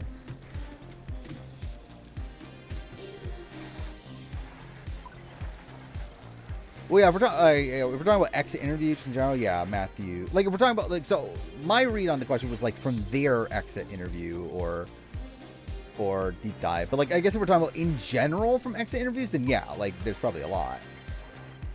At least, yeah, like, Matthew was someone that, like, everyone else talked pretty negatively about him in exit press.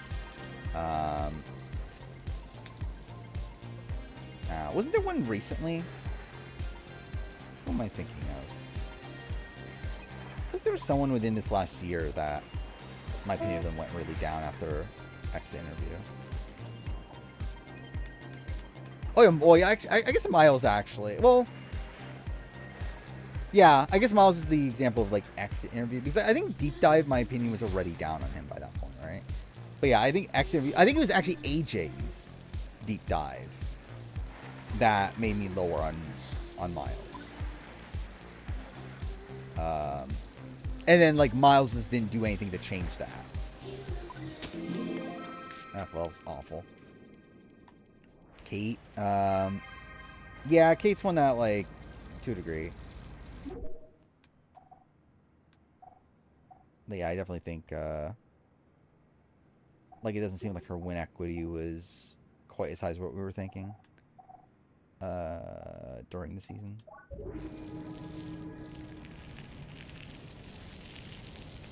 Want to watch a Wheel World speedrun? I think actually could be interesting.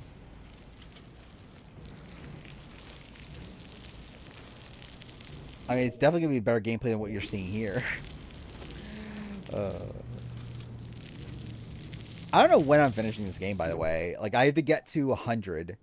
So I believe the end of the game is you getting to 100, and then, like, that starts, like, the final, like, mission of the game. I'm at 62 right now. It's like, I don't know when I'm finishing this game, but it'll happen eventually. New York show? Probably not, but I remember the concept was, like, insane.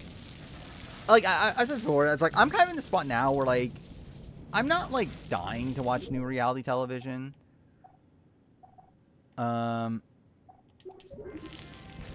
Like, there are just shows that, like, I'm naturally, like, interested in. I'll give them a shot. But, like, I think for, like, a rant... Like, it's not, like, back in, like, what was that, 2023? Was it? Was that the year? One of the last couple years where I would, like, actively on my way to watch, like, almost everything. It's like, I'm not really in that mind state right now. I don't really want to.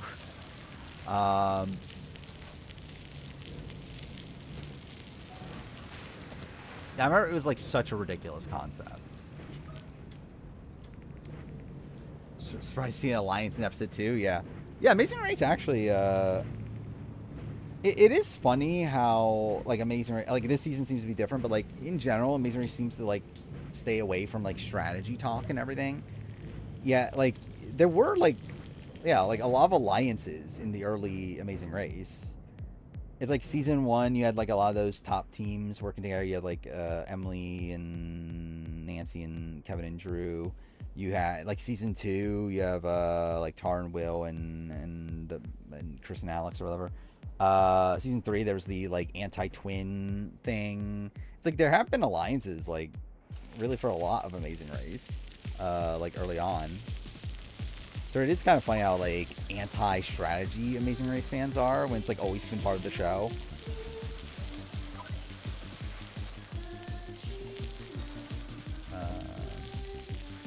If I get on Big Brother and shout out me during an eviction, am I locked for number 1? I mean, I can't be biased. I'll have you number 1 in the mid-season power ranking if you're still there. But again, I need to give my genuine opinions. Okay. I don't think that's the reason I would necessarily give JC, like, why I would say he's better than Casey. I think he's better than Casey because he was more active throughout the game and, like, actually did the things that benefited Casey's game. like realistic. It's not like JC's win equity was like because of that much that he did actively. It was actually like based around like misconceptions of his game for like half the people at least. Okay, what the fuck?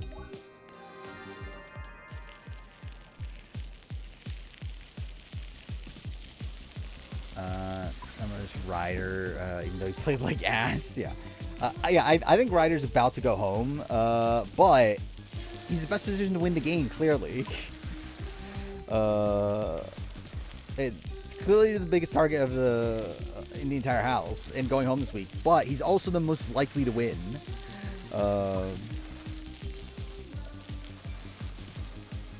Imagine like Keanu was a fan of mine and I had Keanu #1 in Mid-Season Power Ranking. Actually, what's funny is that I think when I did the Mid-Season Power Ranking, that was actually like the height of Keanu. That was actually probably the point where Keanu had like, I guess until like the end game where it seemed like he maybe could comp out, but like, it probably was like Keanu's like best weak position wise in the game, or like one of his better positions.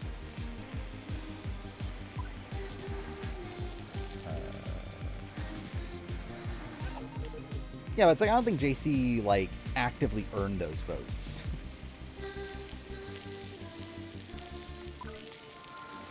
It's like he had those votes, but it's like I don't know how much of that was like was based around like correct information about him.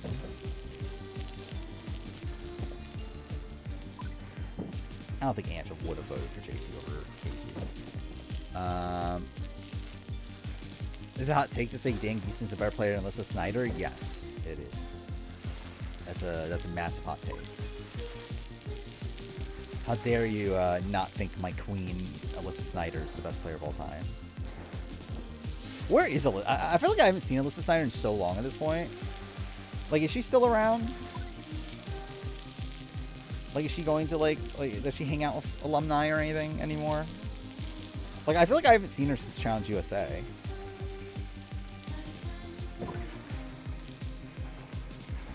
Why BB switch jury formats up there 10? I think they just like I think they hate the idea of like there only being 2 people in the house and there's no more game to be played.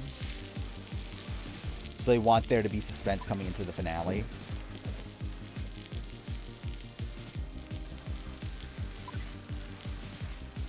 Like I think it has nothing to do with the jury. It has to do with the fact that they want the final 3 to not be decided, or like the final 2 to not be decided coming to finale night. Yeah, they kept the feeds on with only 2 people. Nothing was happening, but yeah.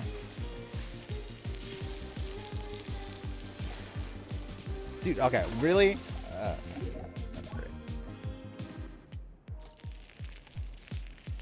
Is Tyler win of pre-BB11? I think it's a lot more likely.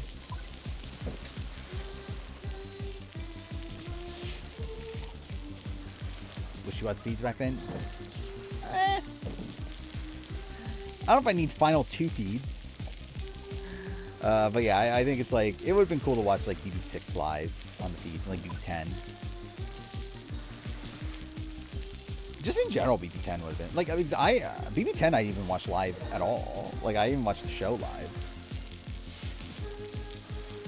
Like that's the, like 9 and 10 are the only 2 seasons post BB5 that I did not watch live. And even then, I was probably there when my parents watched BBs like 1 through 4. Because I believe they have watched 1 through 4. Like they were watching it when it was happening. But like, I just have no memory of it. But yeah, 9 and 10 are the only ones that I like actively did not watch.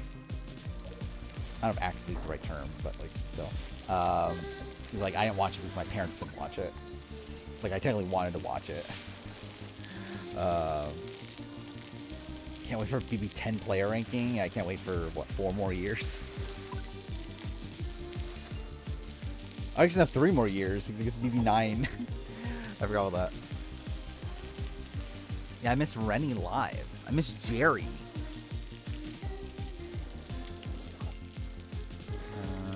Stop watching BB20 after BB22. Oh, stop watching BB20 after episode 3.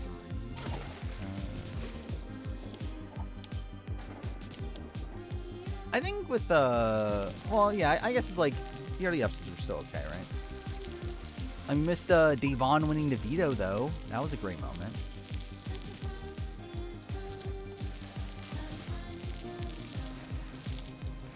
I mean, I think the thing about Rennie is that like she's not getting many confessionals herself, right? It's like a lot of content about her, but like she herself isn't getting like to talk about herself as much. I feel like is the style of edit that Rennie got. Oh, dude, fuck off. Okay, dude, I just suck. Why Jordan Loy's one of the worst winners ever? Because I think she had very little agency.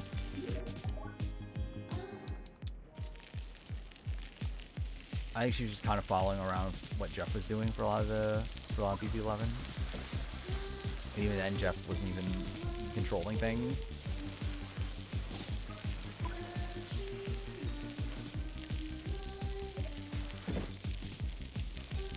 I think Josh is more active than Jordan.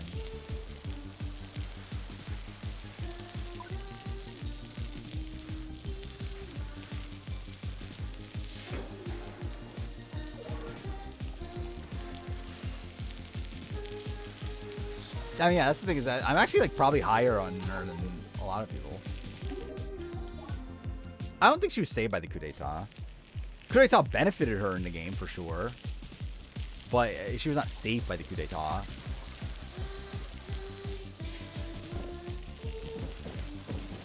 Like Russell, well, Russell's directly saved by the coup d'etat, but like Kevin and Michelle, I think are like the people that were in more immediate danger at that point than Jeff and Jordan.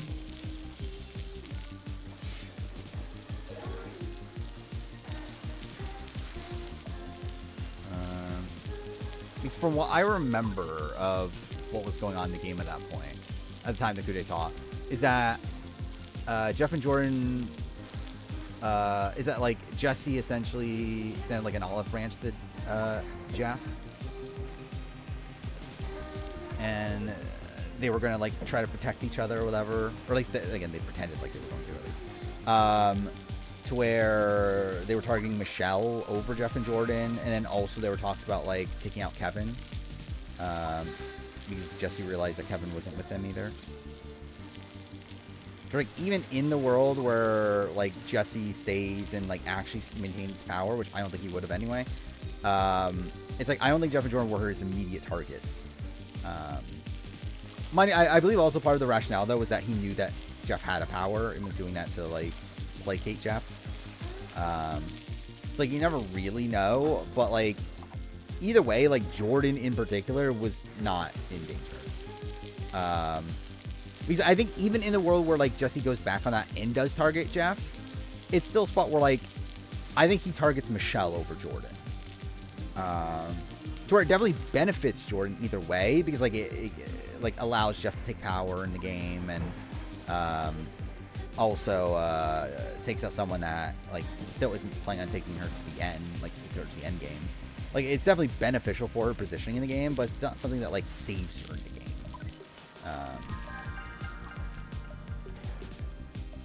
The Rachel and Jordan take each other to Font 2? I believe so. I feel like April needs more credit for Howie going after Sarah and James. I agree.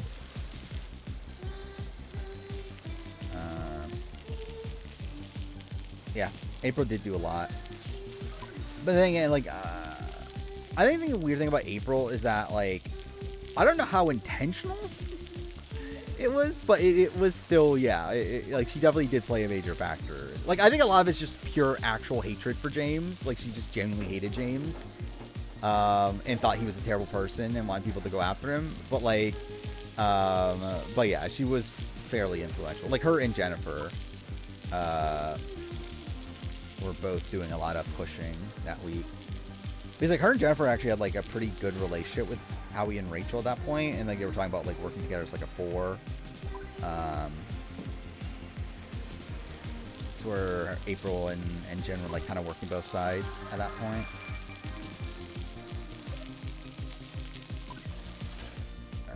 which gets Brendan and Portia. What we're talking the Jordan final two? Yeah, I think Jordan handily wins. But again, it's not because like Jordan did anything like actively to make that the reality.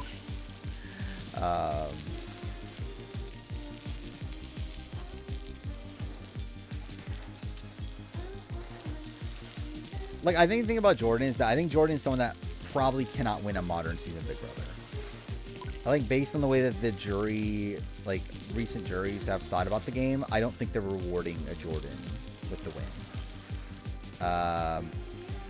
Like I don't think a jury since what, like BB20 probably is probably the last jury that would like consider giving the win to Jordan.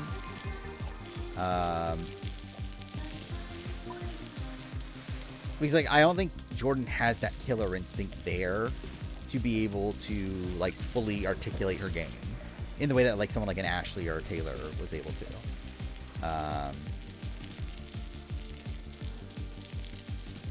Kevin Vick speaks that Jeff is underrated. Yeah, that's pretty good. Yeah, she can go far. Like I think she goes far in like most times she plays, but the question is like, can she win? Which I don't think she can in a modern season. I don't think she makes sure in all of it. Like, I think there were definitely worlds where she's, like, won the first few boots of BB11.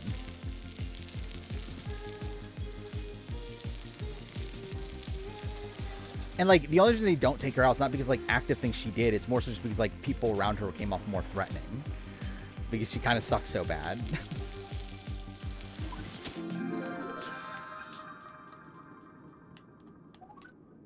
Her downside is Catherine. Like, is she that different from Catherine? Like, generally, like, before, like, coup d'etat, it's like, she essentially just is Catherine. Like, isn't she? I guess, like, maybe a little bit more affable. Like, she's kind of like a mix of Catherine and Lauren. I think she has, like, I think she's, like, Catherine position-wise, but she's, like, Lauren, like, perception-wise. Where, like, everyone just kind of thinks she's an idiot. But, like, still, like, likable. Like, people like her, but she's, like, people don't take her seriously. Did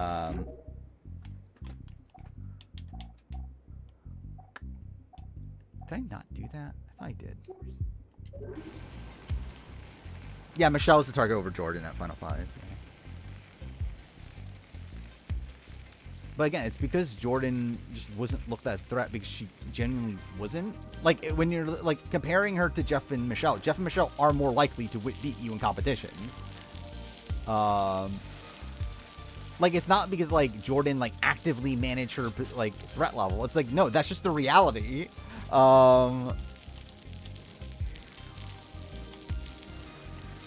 Did Natalie play a better game than Jordan? Natalie played, like, shit, too.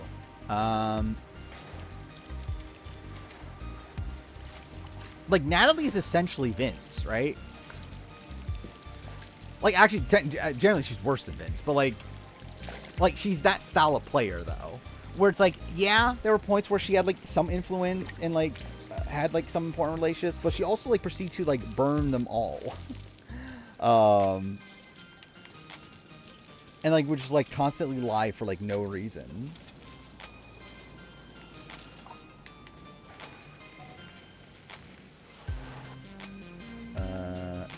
Yeah, Jeff was the initial target week 2.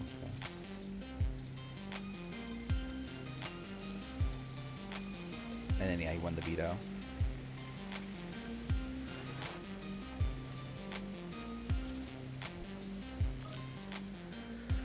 Natalie and Vince are masters at burning jury votes. I guess so. Yeah, Claudia, I think, is also there, yeah.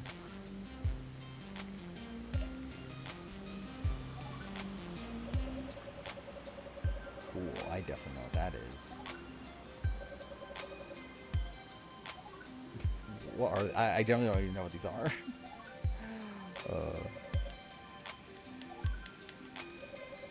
I kind of forgot Josh Nash existed. 11 final 2. Wait, the worst final 2 from gameplay.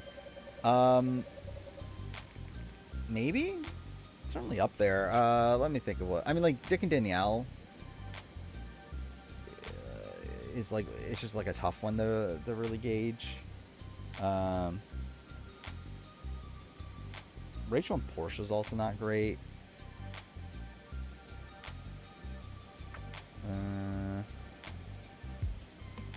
I think those are probably the worst ones on PBUS at least. Like Kelsey Pax Bros is pretty bad.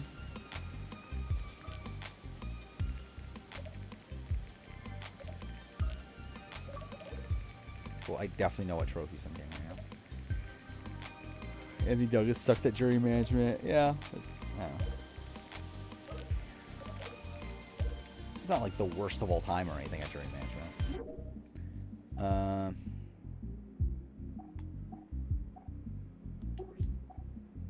So what do those tickets do?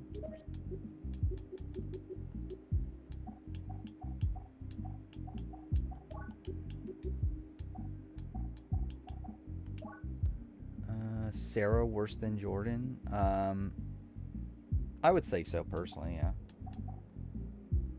Like Sarah's is like so much more based around like her positioning in the game is so much more based around Twist benefiting her. Yeah, we'll do that.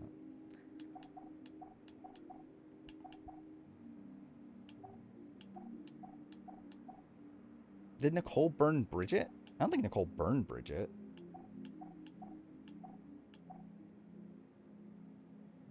Or it's not her jury vote.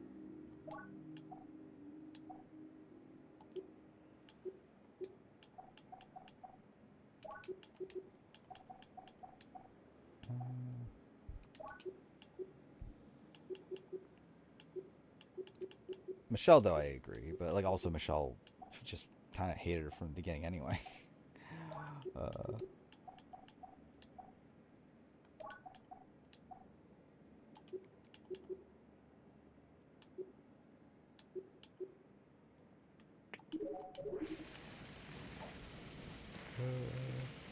Looking back at the 18 jury, that's kind of crazy how much jury votes Paul lost. I mean, yeah, like I guess when looking at the jury votes, like it's Devon is obviously a big one where he had a much better relationship with Devon than Nicole did. Then even like Zakiya, like Zakiya was someone that initially at least was closer to Paul. I don't even remember by the time she went home where the relationship stood. But I know like early games she was like close to Paul. But again, she also had like the what was the 5-person alliance with all the women with Nicole, and she was obviously in the 8-pack and all that sort of stuff.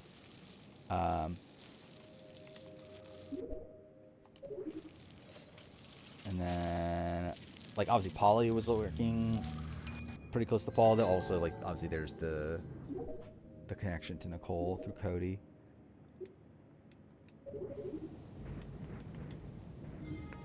And then what? Corey obviously was always voting Nicole.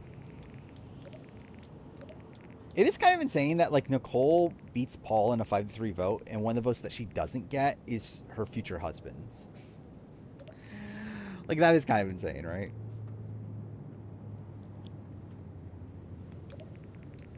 Yeah, that's the thing with Natalie. Natalie, I think, was always like pro women and that sort of thing. But yeah, Paul didn't like kind of burned her on their way out anyway.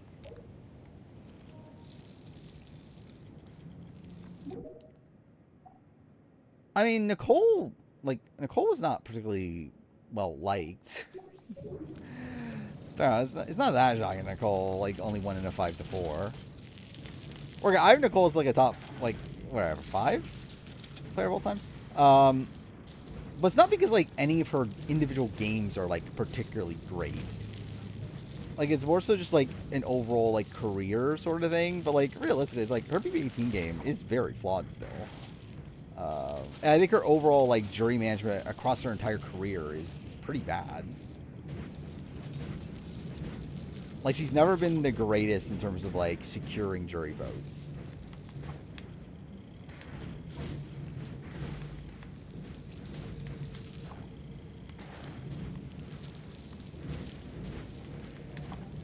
Should Victor set home James or Natalie?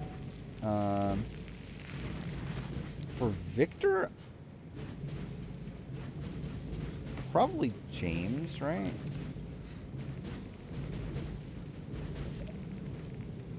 Well, really for both of them, right? Like, I think it's like realistically, like, the shot probably should have been...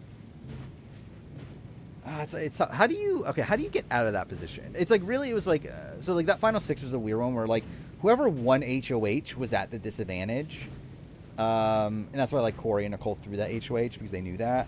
But yeah, I think it's actually like once Victor does become HOH, what is the correct move? Because I do think it's tough.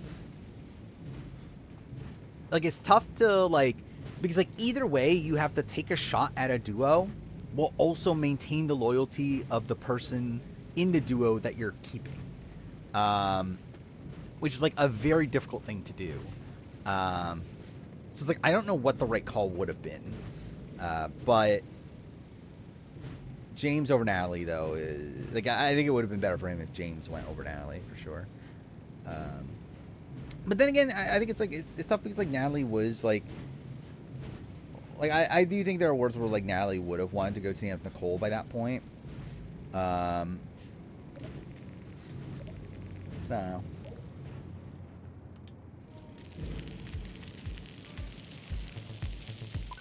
OTT flashbacks. Does Nicole lose 5-4 against Cody? I think it's more than 5-4, right? Like against Cody, it's like she gets what? Christmas, maybe Memphis.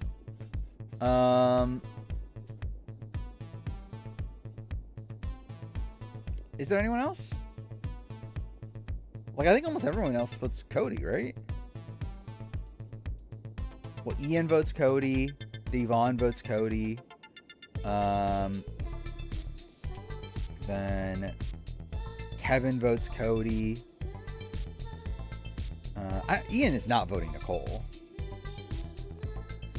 Like 0% chance Ian is voting Nicole. Like, he's openly talking about how great Cody is, like faux show.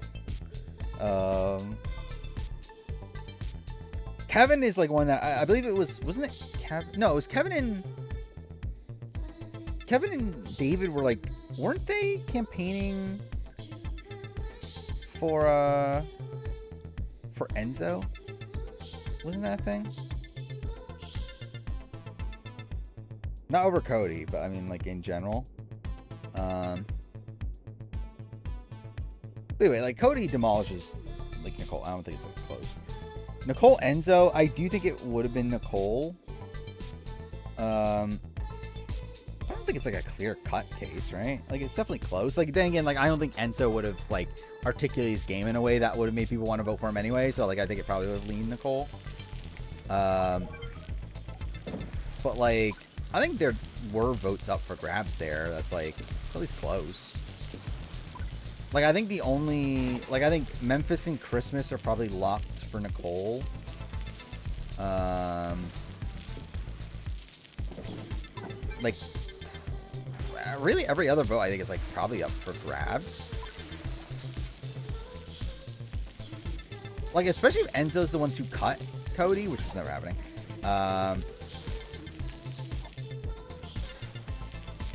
Like I do think like almost every other vote is like kind of just, you know, possible for Enzo to get. Like I don't know where Cody goes. Tyler at least was like closer to Enzo. I think if like Enzo had articulated his game, like Tyler would be willing to vote for him. Danny, I think would probably vote Nicole, right? But also I know she was like not happy with Nicole in the jury, but probably does vote. I know she was also like annoyed at Enzo. Then yeah, like I believe David and Kevin, from what I remember, weren't they pro Enzo? I know David was pro Enzo at least.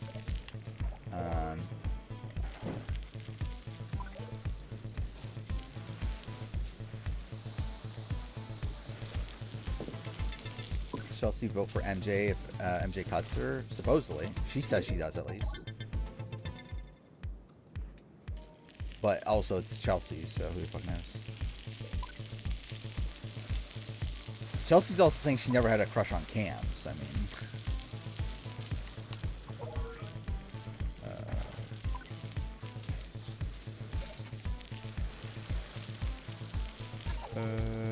I think that is kind of funny. That, yeah, that Rob Bensley was first boot. Like, I do think that's like a fairly like that's still insane. Like that, no one would know that. Like no one would expect Rob Bensley to be the first boot of any Survivor season ever.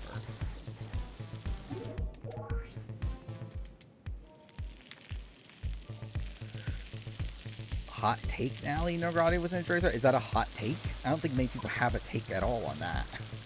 I don't know. From what I understand, yeah, I don't believe she was the biggest jury threat. She definitely would have gotten votes, but I don't think she handily wins in any like scenario. I think it's like always close.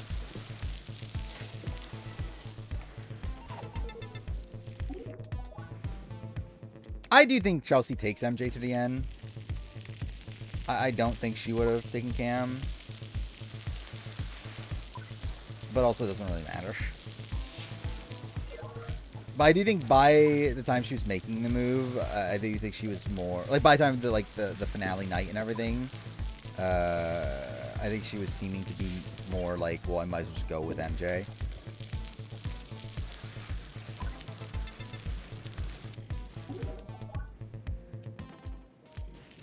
Does Angela or Casey go home if not for the hacker comp?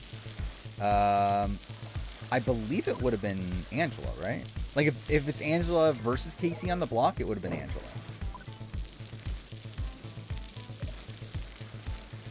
Like, by that point, it's like, Falte side of things hated Angela.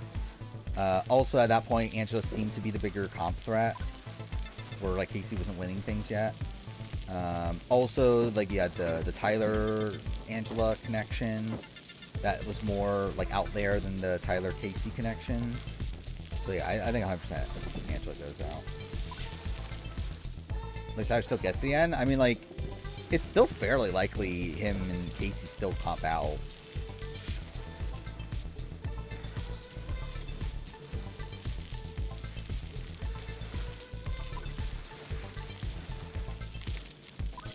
Where it's like him and Casey were still like two of the best comp competitors left in the game anyway. It obviously like helps him that Angela's there, but yeah, I think it's still possible that he would still get to the end even without Angela. I believe it was the Rachel eviction week, right? Where they started to get close.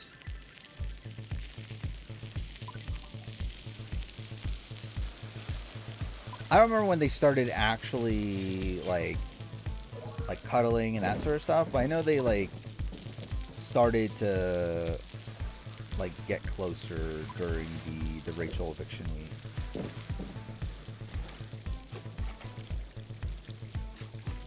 Okay, I really fucked this up. Because like before that, it was like Tyler was spending a lot more time with Caitlyn. He's like Caitlyn was like hogging up pretty much all of his time. But then once Caitlyn left, he was able to finally spend time with Angela. Will this be my game of the year? Obviously.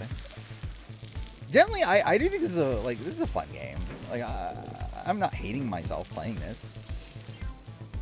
Like, is there that much depth here? Not really. But like, it's a fun, enjoyable game just to kind of have in the background. Cool. What made Caitlyn problematic? She said the N-word.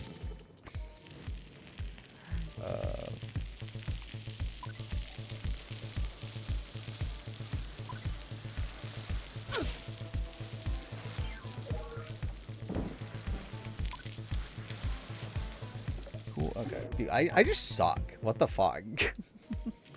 Like, I'm just awful at this game. I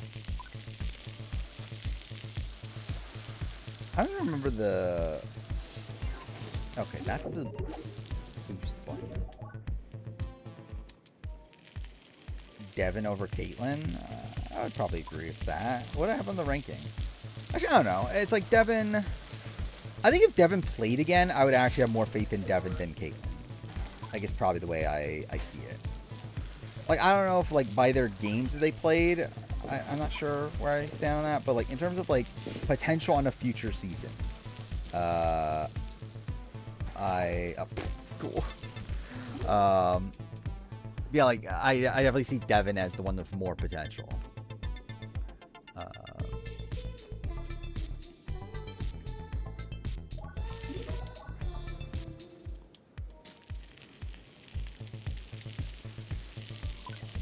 Played Little Nightmare and I don't know.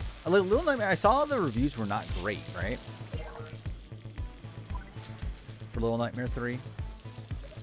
But I believe a lot of that, like, I believe the criticism was that there's no couch co-op, or there's something like wrong with the co-op, and then also the game is just like derivative of the previous games, from what I understand.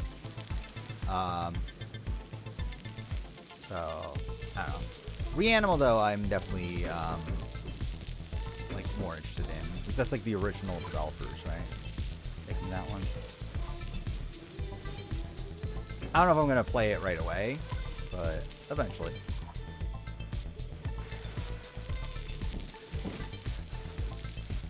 Oh, does it come out next year? I thought it was soon. Like, I generally don't know. Like, I wasn't, like, paying attention to it. But, like, I just assumed it was coming out soon.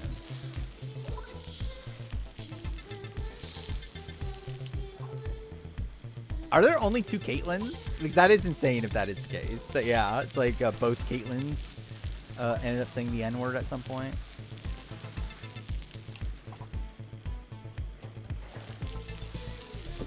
So I guess, yeah, don't cast Caitlyns.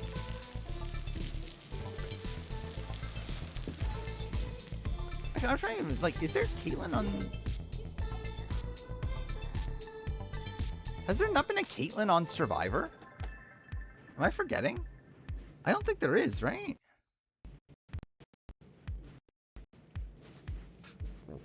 Yeah,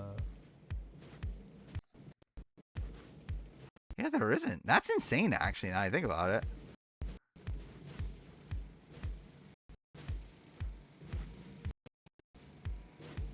Yeah, Weekend 7's Kaylin.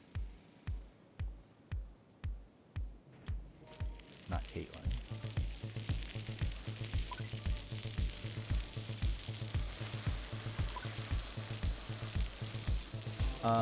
Yeah, I think, like, long term, I think more people remember the Gina Marie Aaron stuff because they were, like, the bigger figures, and they also made it deeper also.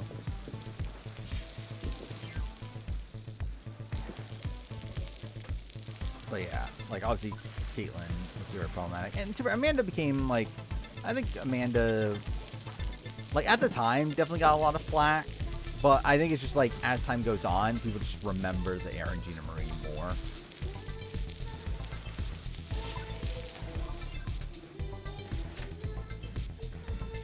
We're like, I don't think Caitlyn ever got that much flack, is the thing. Or, like, from what I remember at the time, like, the perception of Caitlyn was that, oh, she's the nice one of the 3. Like, she's the better one of the 3. Well, I remember just, like, so many people during her boot week were rooting for Aaron or Gina Marie to go, and not Caitlyn.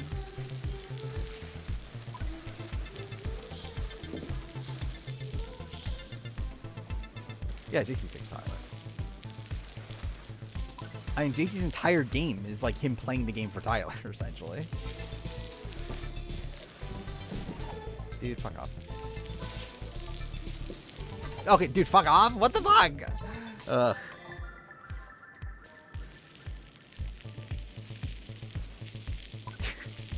I mean, she does have an iconic final speech, so, I mean, it does something for her, at least. Elton Traders, guys. Random? What? Should be fun. For the people I know, at least. Never would expect Henry to be there.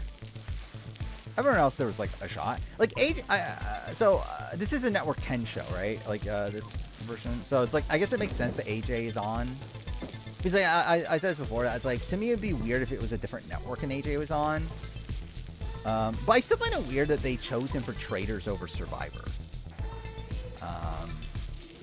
When like, because I think I would have rather had AJ on Survivor Redemption than Mark Warnock. So I feel like it does feel weird that like Mark Warnock is on Survivor again and AJ's on the Traitors.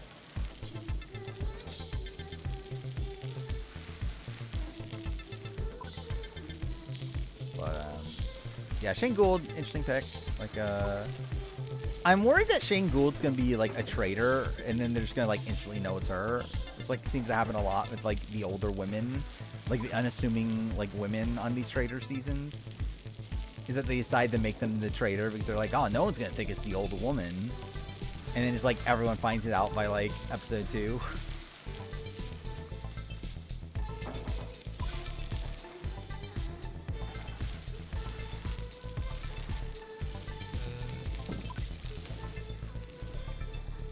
Haley votes JC, at least like coming into that situation, she was voting JC. Who knows if like Tyler's speech convinces her.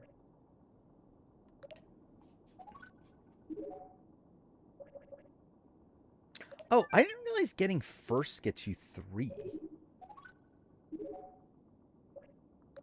Oh.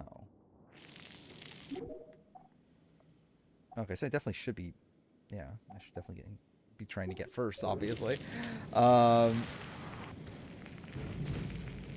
She would be like the Nigel, like be like Nigel's a traitor. Maybe. Yeah, actually, I can kind of see that. Yeah. Why people who watch shows like Dexter and Breaking Bad hate the white because they're sexist?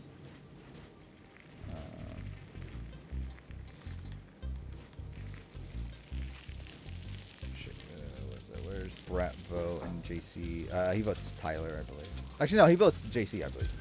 And JC Tyler.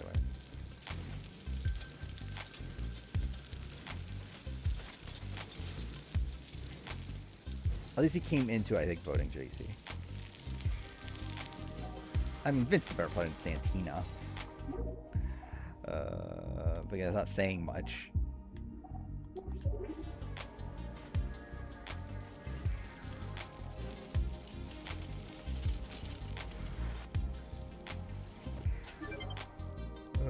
Tyler gets Bailey. Angela, Casey, possibly Haley. Yeah, that's probably his best case scenario.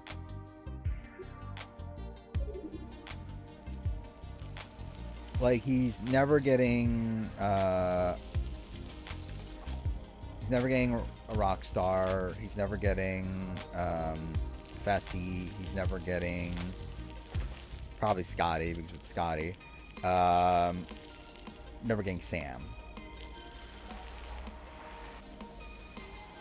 So like he would need to like flip Haley and then get Brett to win. And he was always getting Bailey against JC. And obviously he was always getting Angela and Casey.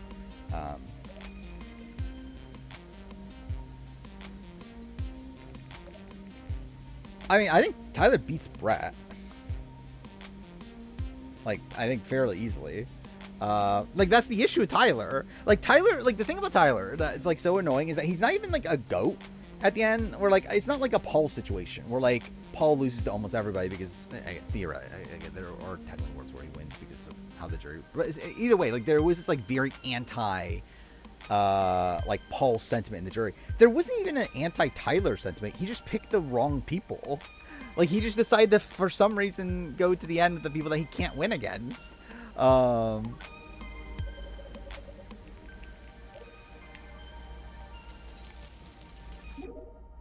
Wait, what? What was this? Oh, this is just a... Okay.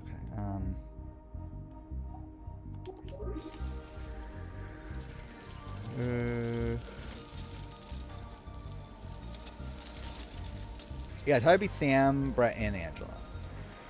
Loses to Casey and JC. Once you get to like Haley and them, it's like a bit tough to really say. He probably would beat Scotty, I would assume, if he got to the end of Scotty.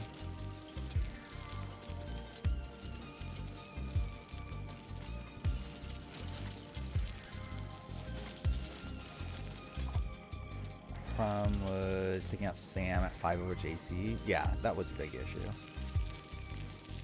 I think it's taking out Sam over, like, I think yeah, like also the issues like planning on going to Casey over Angela. It's also an issue.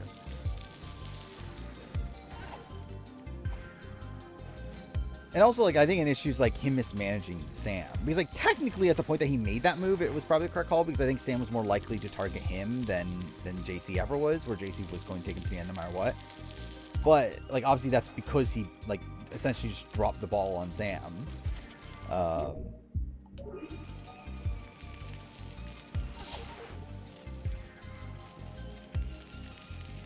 Or it's like people just have like the wrong, like, or at least the general like online community seems to have like the wrong like read on like why Tyler lost the game, where it's not because really it's like the fundamental issues is the fact that he essentially like, because like the talk is like how obviously like he would have won if he didn't have so many final twos, but it's like it's actually the opposite issue. It's like he loses the game because he didn't manage his final twos properly, or like he didn't manage like specific ones properly and like didn't go with the right ones. But like the people that he had final twos with, most of them did vote for him at the end. Like it's not like a point where like they weren't gonna vote for him. A lot of them, like Brett was someone that he burned, had a final two with, he voted for him. JC was someone that he was going to burn, had a final two with, voted for him. Angela is someone that technically burns. And she ends up voting for him. Cool, okay. I think like Tyler just like seems to just get tired. Like I think he just like was kind of, he really spent a lot of the, like I think like post like what, like Rockstar Boot Week, I think he really just like kind of like stopped managing his position in the game, where he did a lot of good like setup to his game, and like obviously like positioned himself very well within like level 5 and like got his group to the end. But then once he got his group to the end, he kind of just like was like, okay, I'll just let it play out. The thing is, do they want Horacio? I don't think they want Horacio anymore. Is JCB Casey near unanimous? I mean, what do you consider? It's like the same as Tyler, pretty much. Like it's like Bailey votes Casey, Tyler votes Casey, Angela votes Casey.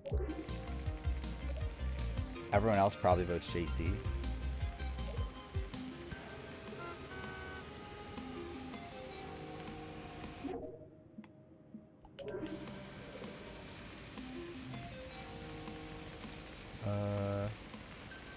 Just left one battle after another. I'm scared it might be your favorite movie of the year. Well, that's something. I hear it's very good. I don't even know what it's about.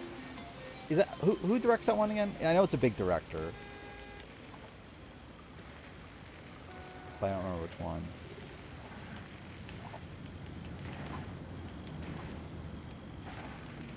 Oh, Paul Thomas Anderson, yeah. Generally, I don't even remember what the last Paul Thomas Anderson movie I've watched is. I think it's been a very long time. Rockstar votes JC over Casey. She's openly talked about that.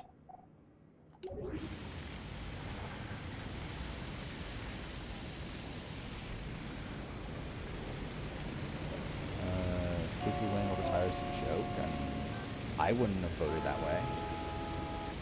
Tyler's endgame's like if Adam Klein said, nah, let me go to the end with the big jury threats instead of Hannah and Ken.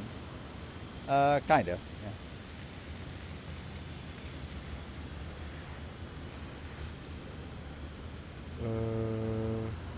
I'm unwilling to say the F word in Big Rock Canada 2 retrospective, but okay with doing this for Upper Lines. I generally don't remember the difference between the two, but like time changes.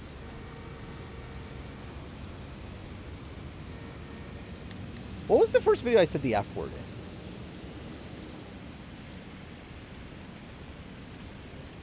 in? Was it just the... Was it BB25? I actually generally don't remember anymore.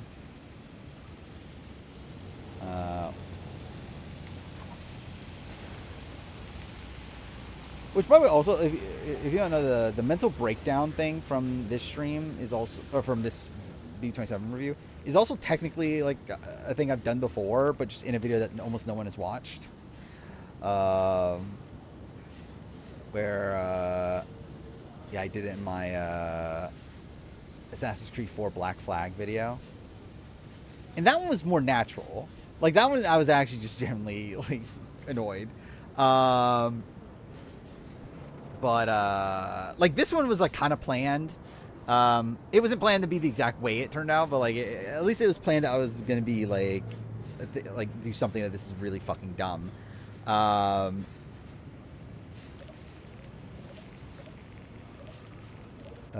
I like to forget the BBCan 7 review. If I was the type of person to get, like, to unlist videos and stuff of mine, I would unlist the BBCan 7 review. That is a video I wish didn't exist at this point, but again, I'm anti the concept of like deleting a video of mine, or like I know something that Lasers does a lot is that like he had like a lot of like problematic things in older videos, so he like ended up like I know he like unlisted like pretty much all of his live streams before like 2021 or something, and he's like been around for like since like what was it, like 2012 or something.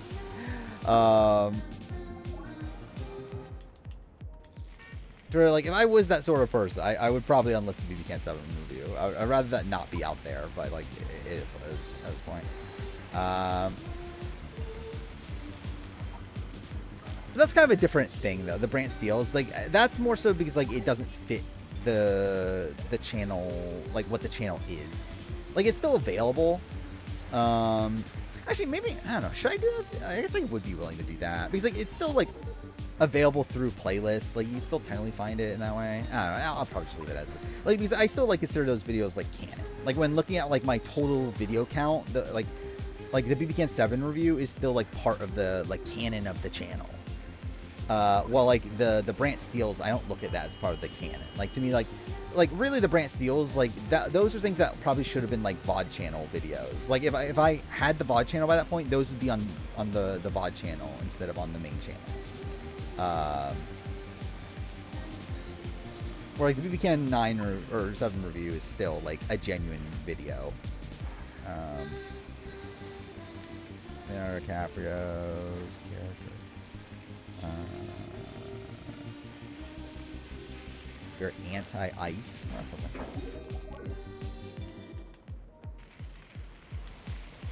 I would assume it was made before this, like, at least the current situation, right?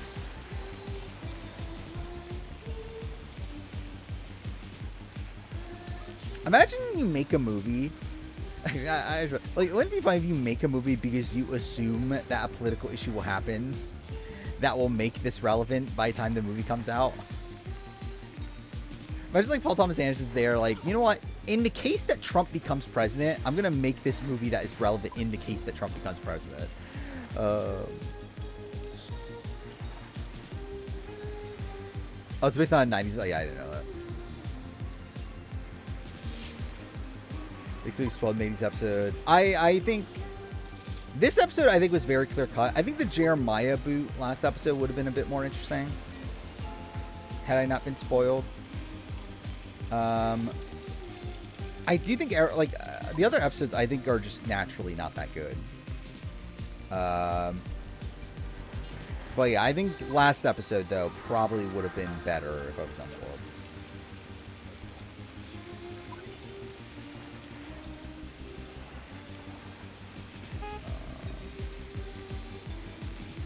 Did the Brett double age well? I don't know. It aged the same. It's like kind of just like a middle of the road one, I think. It's okay. I think it's disappointing in many ways because like it's one that like would have been a great week of the show. Like it was really like the last like interesting thing to happen on the season. Was like the culmination of this like Brett Angela Casey battle. and for it to just like culminate in a double eviction where he just gets like sniped out of the game. We're like, okay, that's kind of lame.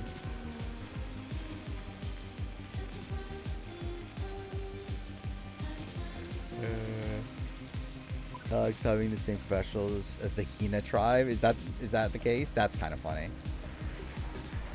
I knew he was at the top. Wow, I sucked at that too. Goddamn.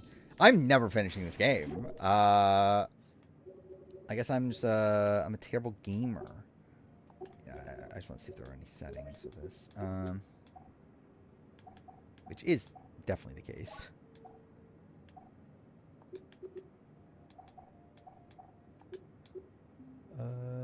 Imagine getting these Minecraft Story Mode Season 3 happening. I'd rather not.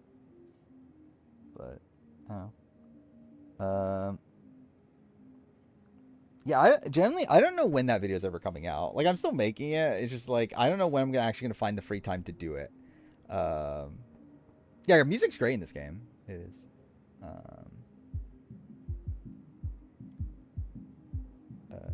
Do I'll be playing Expedition 33 by the time of the next stream? I mean, Expedition 33, it's like, I think I'm probably, maybe a week out from finishing it at this point. Oh, yeah, you met Citizen Sleeper. Yeah. I think I'm probably still a few more play sessions away. Like, I'm definitely creeping towards the end. I'm like, so I was trying to, like, go to every area on the map. Like, I've essentially gone through, like, half of it. Like, I went, like, half through the left half of it on the way up, and now I'm going back on the right half on the way down, or whatever. But, like, I think I've been to a lot of locations, so I probably am, like, somewhat close. And I'm assuming the end game, like, once you get back to Lumiere and everything, probably isn't that long, right? It's probably, like, a couple hours, if that. So I don't think I have much, but yeah, I think it'll probably be after next stream, especially because next stream's going to be on Saturday. This is a daytime stream. Queen Soda lost weight? Well, good for her.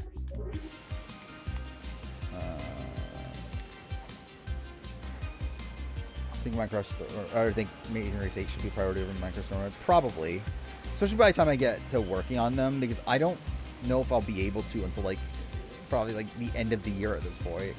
To where, yeah, I think by that point, Amazing Race 8 probably is more priority. Like, realistically, Minecraft Storm Mode doesn't even need, like, the anniversary already passed, right? I think it literally just passed, like, a couple days ago. So even if I want to do an anniversary, I could do it for, like, the finale at this rate instead of the premiere. If I even care about the anniversary, which I don't really. Which race is this? This is the... Oh, no, this is the end. This is the final one. What do you mean anti-returning on Big Brother? I think Big Brother should do more returning player seasons. But I want them to be, like, full returning player seasons.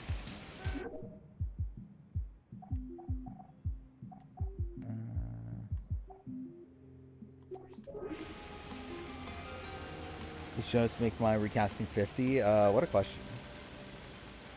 I talk about in the worst possible cast video. Which, yeah, I've recorded both those videos. They're both, like, about an hour of raw audio, so they'll probably end up being around, like, 30 to 40 minutes. Which, again, they'll both probably be added by the time of the daytime stream. And, yeah, I actually like the recast I did of 50. I actually generally like.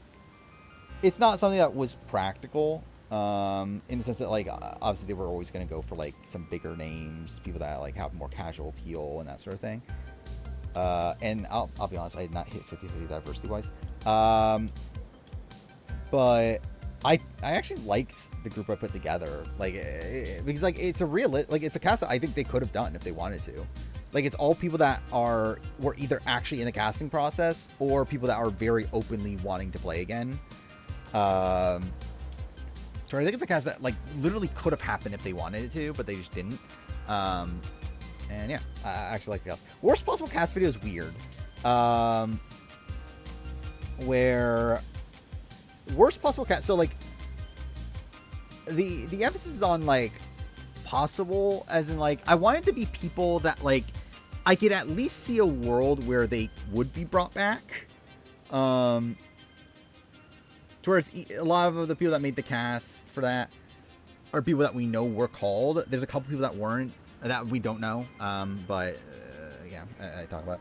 Actually, there's one we blatantly know wasn't, but I put him on anyway. But yeah, it's kind of like a weird thing. Like, I don't remember how I handled it in the Big Brother one. But, like, it's kind of a weird concept just because, like, this is a cast that, like, it's weird because, like, I'm calling it the worst possible cast. Yeah, it's obviously a cast that isn't actually possible in the sense that they were never actually making this cast. Like, again, were they possibly casting these people? Potentially. But they were never actually, like, they're never going to make this specific group of 24 people. So it's more so like a cast filled with people that could have possibly ended up on 50. More so than like this is actually a cast of 50 that could have existed.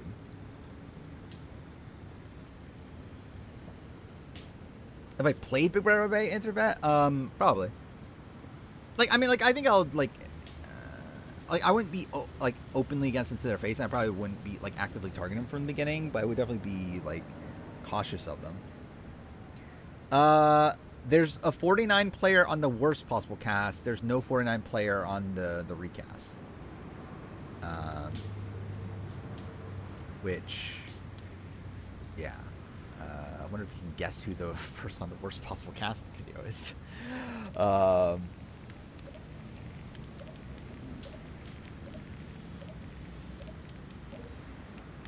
Yeah. Yeah, I debate it too because, like, with Jake, it's like, would he have been eligible? Like, what, like, because I generally don't know, like, was he even, like, able to play again by the time of 50? I assume he was, considering, like, most of the things about him was, like, a precaution, right? It's like, he wasn't actually, like, I think he had, like, he probably had, like, a sore foot and, like, stuff like that, but, like, I don't know if it would have put him out of commission to play again by time of 50. Oh yeah, the intention is I'll probably record it tomorrow. The PS3 collection video is the plan. So yeah, that'll be coming up soon.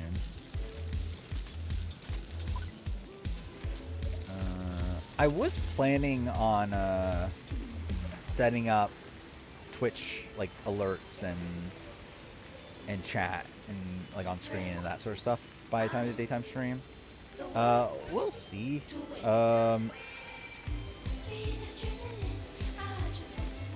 probably should still try to do that though.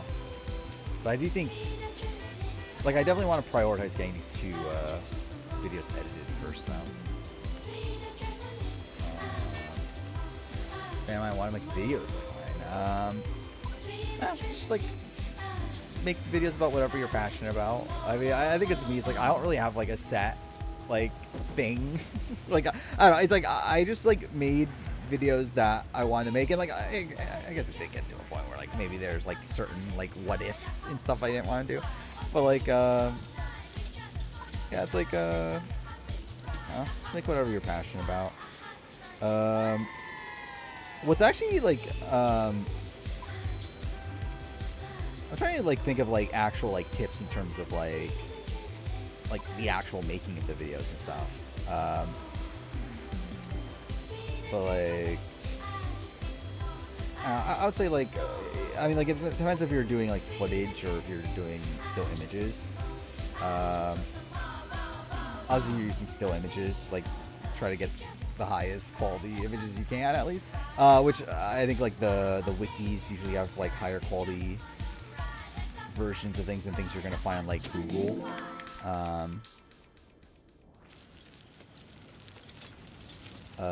So I think that's a mistake I had for a while early on in the channel, is that like the logos I would use would be like really small versions that came from like Google instead of using like the high res versions that are on the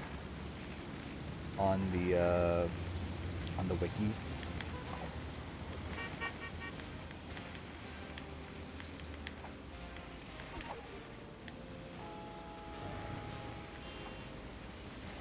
Or BB Cass is still the closest. Probably 26, right? I think 26 is like fairly close.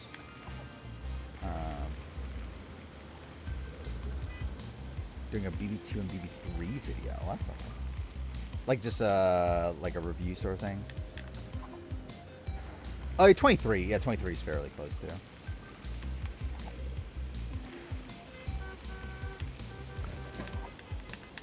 I'm trying to think, like, which one is closer? Like, 26 is obviously more recent. So, like, that has, like, kind of the edge. But I think it's, like, the people,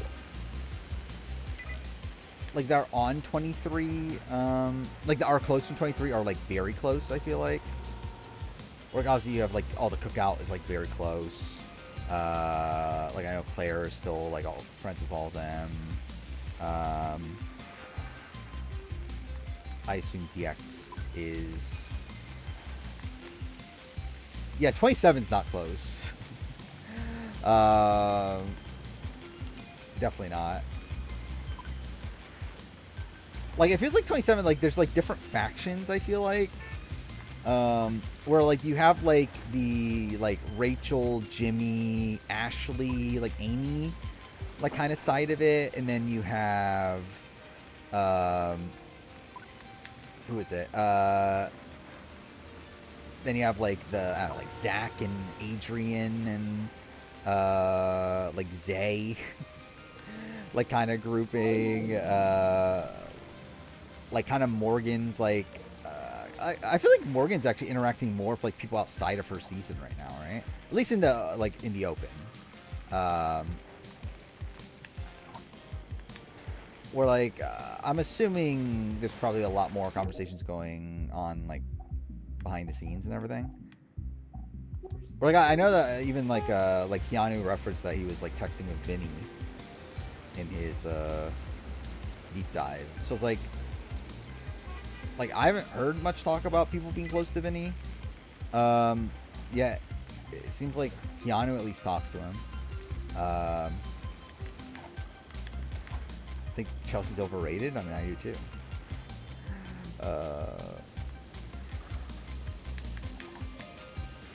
If you're talking about the game, I'm like half paying attention to it.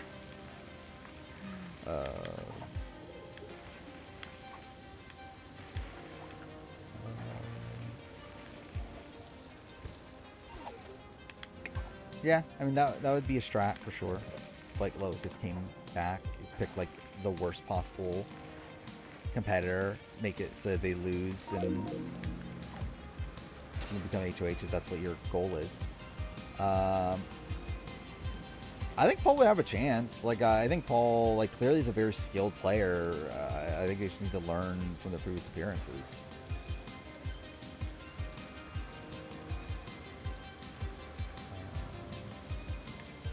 I play a game of what, like Big Brother Survivor or whatever? Probably not well. I generally don't know how I would play Big Brother anymore. Because like I think it's like back when I thought about playing Big Brother, it was back when like I was younger and I was like Steve and Ian's like age, to where like I always thought of myself as like a Steve sort of player. Like obviously I'm older now, so it's like I wouldn't be able to do that. And like I think realistically, I've talked about this before, so I think I'm essentially just a Joseph, Joseph BB26, to where like I think like I would probably have like a few one-on-one relationships that are pretty good, but I think as a whole I probably just wouldn't be trusted. And yeah, I don't think I would go particularly far in Big Brother in particular. Would be a comp flop? Probably. I was this before. There's not a single endurance challenge on Big Brother that I would do well at. Like, definitely... like, I think I have a chance at something like BB Comics and, like, whatever. But, like anything that's, like, full-on just physical, I think I'm very unlikely to win those. And then, like, endurance, I'm very unlikely to win. Like, I think, like, a mix of mental, physical, I think I could maybe do okay in those. Like, quiz comps, obviously, I could do fine in. I think pressure cooker, like, is probably the one I'll do the best at. But, like, even then, I'll probably just give up. Like, I don't fucking care enough to be staying there for that long. I'm good.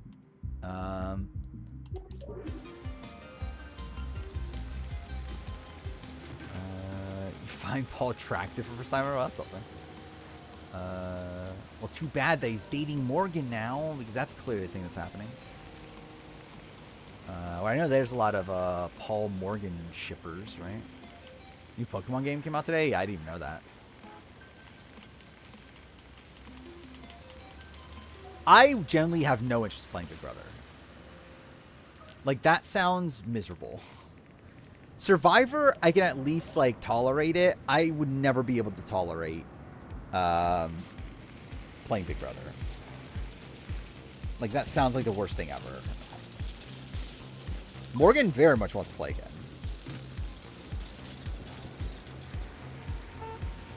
Like, she's pretty much expecting to play again.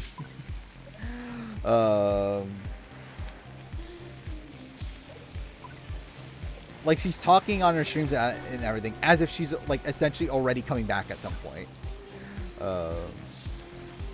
It would be better, obviously, for, like, a shortened season, but, like, it still wouldn't be great.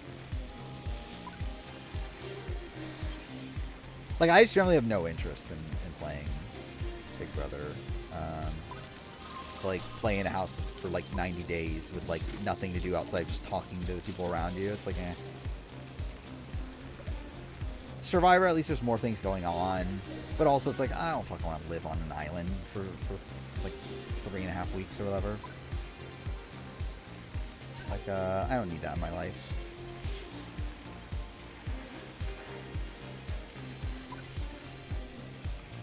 Yeah, I think obviously, yeah. Like, if you're on Zastrar, that's even more miserable.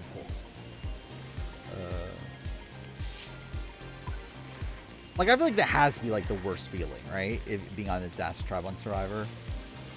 Like, to be, like, especially in a new era where, like, you don't have any supplies, no food. Also, you're just going to tribal constantly. Cool.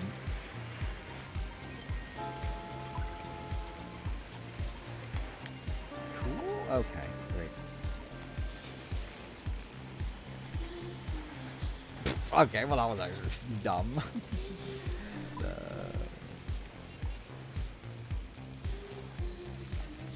I wouldn't put, like, I don't put myself past quitting if I was on Survivor. I think I'll be, I don't really care enough. Which, again, I would never get cast, I don't think. Like, I don't think I have the drive to get cast on Survivor and Big Brother anymore. I think a younger me could have gotten cast on Modern Survivor. I think modern me just doesn't, I don't have it in me anymore.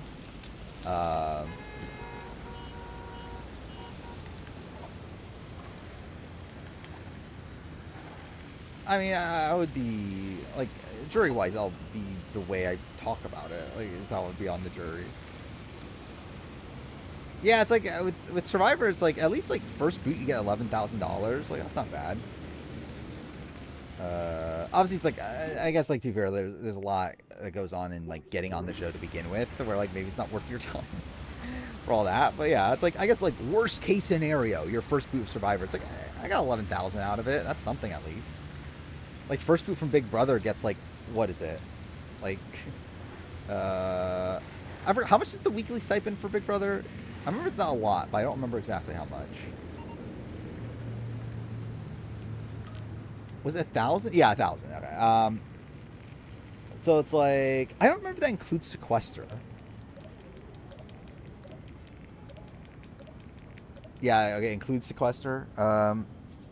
So what, like, first boot gets $2,000 for like half of a season of Survivor's worth of time, if not more than that, actually.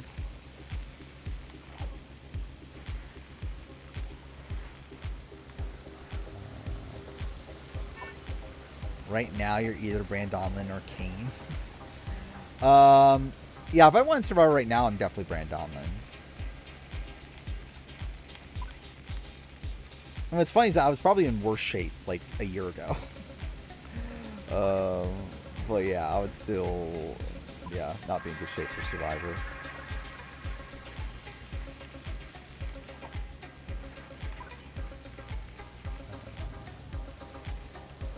You can win money on the show like Zach or Ava, but again, that's still fairly unlikely.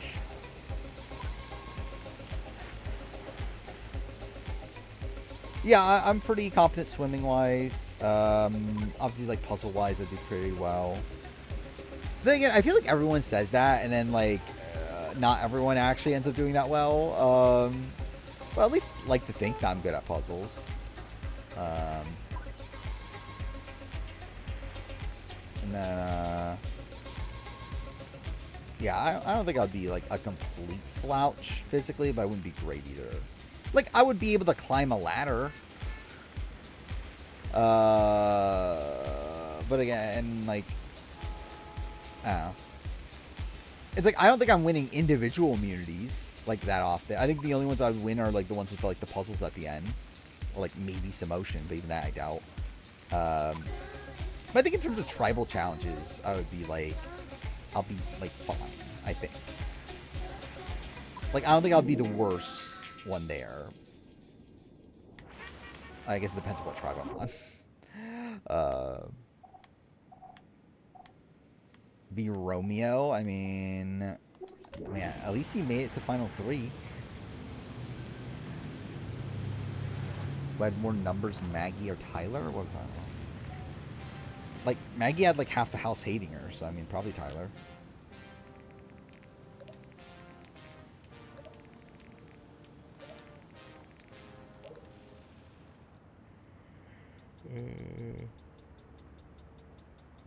Yeah, I would win the memory cube one for sure.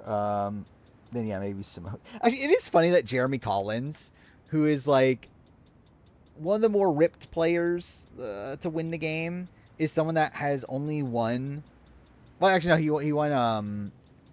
He won. Get a grip in Winners at War, right? But either way, like until Winners at War, the only immunity challenges he had won is some motion and the memory challenge. Like that's kind of funny.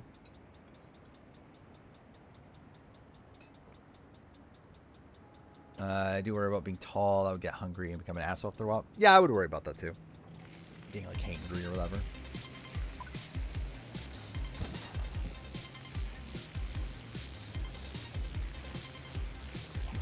Yeah, actually that is actually I never actually processed that until now that Jacob Derwin is one of those people in that commercial. Like that is fairly insane, right? How did they get this group together? I really want to know this. How do it Traders? I don't think anyone knows how they would do it Traders because like it's such a fucked game to begin with. I think I would be murdered if I was a faithful. Like eventually. As a trader, I do pretty terribly. I'm not really built to be a trader, I feel like.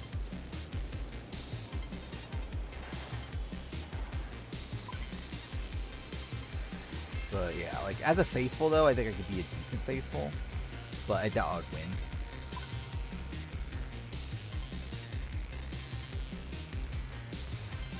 And people can have whatever fucking take they want. Do I agree with it? No. That Chelsea's better than Nicole Franzel, but again, that's the take you want to have, then sure.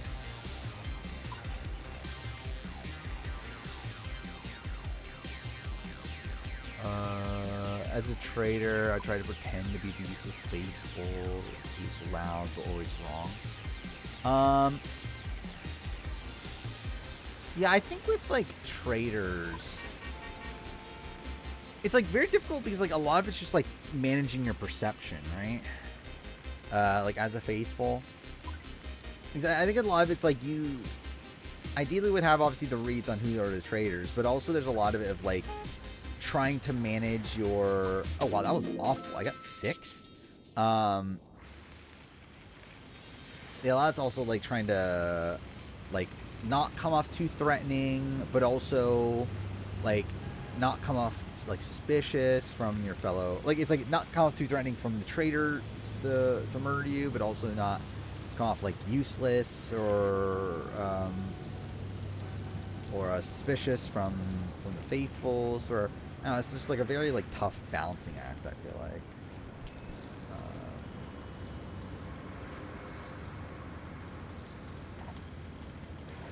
The thing is like how much can you like sell it, I guess.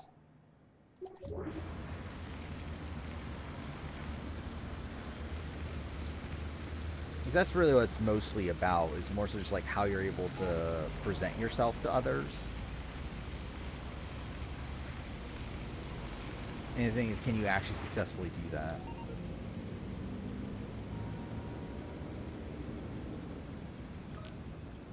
Which I think with most people, they probably can't.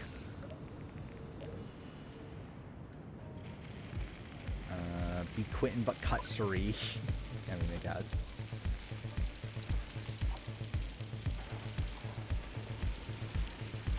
Close to Chelsea and Nicole. I mean, they're both top 10.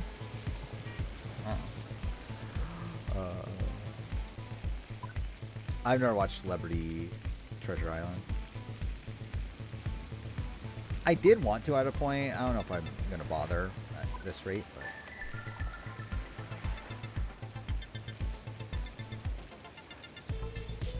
Yeah, it's easier said than done, though, of, like, saying, yeah, try to live a double life and everything. Yeah, I wouldn't bother doing that.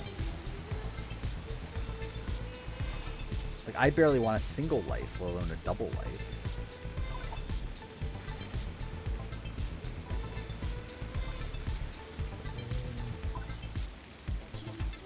Yeah, I never watched Dexter.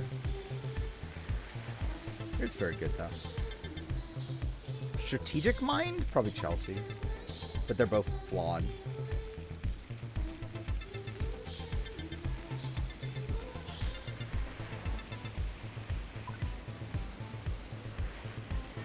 Like, I think Chelsea has, like, a more of a killer instinct.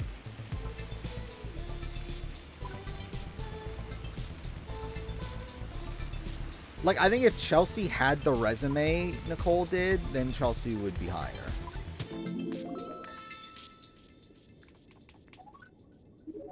But she obviously doesn't. Dude, I'm never finishing this game.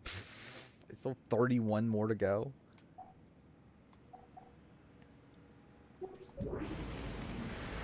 Yeah, I know, like, the new show is supposed to be good too, right? Of Dexter.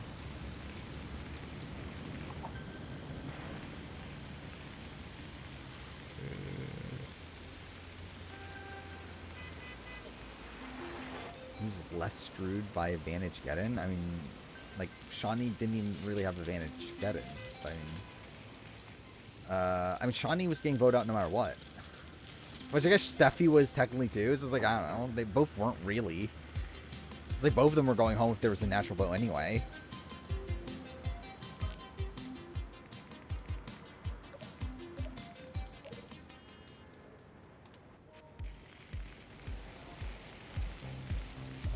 Why Survivor like to insult my intelligence? What question?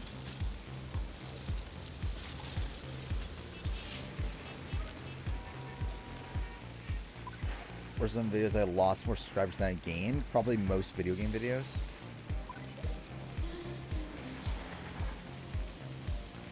I mean, really, I don't even, like, this, yeah, I don't know how many subscribers I even gain per video. Probably not even that many.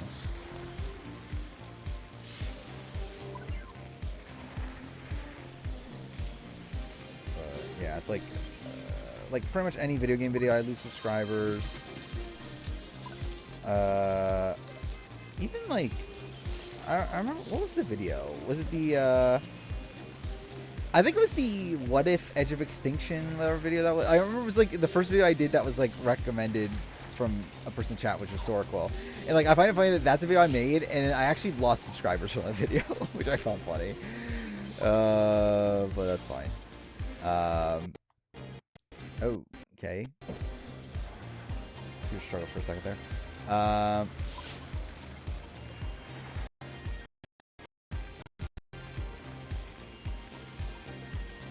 Grandma texted you Savannah's here a lot. Is she on 50? Even normal people know that. Yeah, was this a tweet? Okay, computer struggling.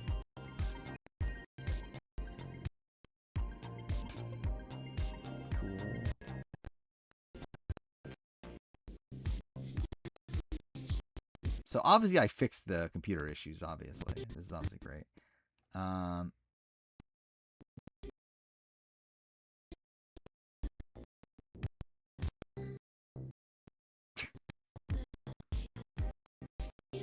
Wait, why is it... Okay, why is it actually struggling anymore? Like, I literally closed it a while ago. Okay, I think it's stabling out. Again, this computer's fucked. I don't know what the fuck happened to this computer.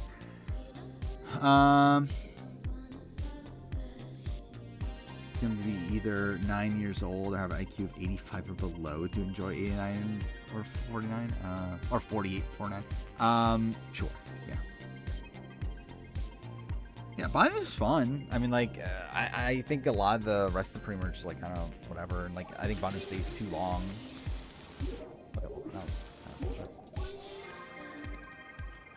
But, like, I always think 46 is pretty much one that's probably better binge than it was watching live. But it's certainly better than what we're getting from 49. I don't think there's any new 50 stuff. I haven't seen any, at least. But I also haven't been looking. So I generally don't know.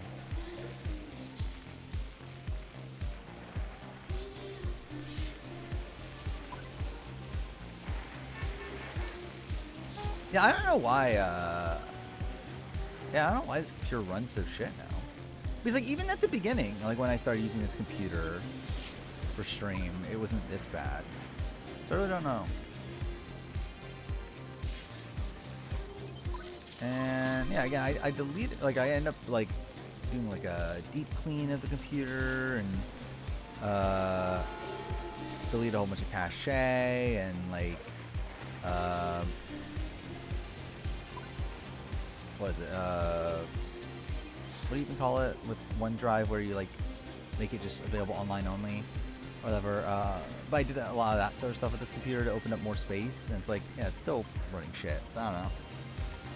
It seemed fine. Like when I first booted it up, it seemed to be running like a lot better. But I don't know. It really did seem to struggle, obviously there. So I'm debating what I want to do with the daytime stream. If I just want to still use this computer, or use my better one. Not sure. The problem with the other ones, I need to set everything up. Like, I have nothing set up on that computer in terms of OBS. So I have to, like, reset everything up there, which is annoying.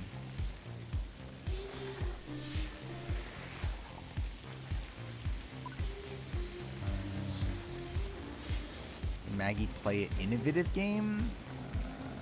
I don't know. Is that what I would call it?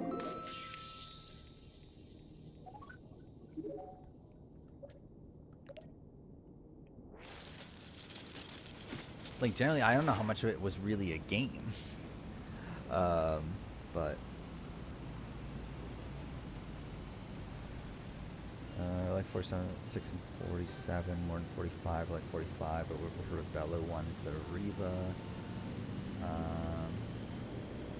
I like Katura. I think Katura and Bruce, I think it's a fun dynamic still.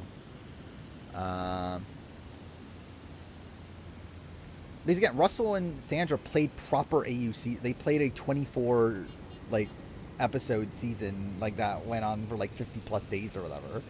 Like, A vs. the World is a 14-day season.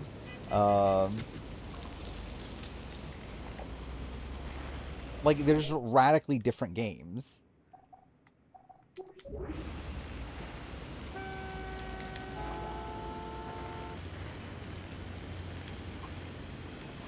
So it's like, I think it's weird because, like, in this world, like, I would essentially be saying Parvati is the best Australian Survivor player of all time for winning a 14-day season of Australian Survivor.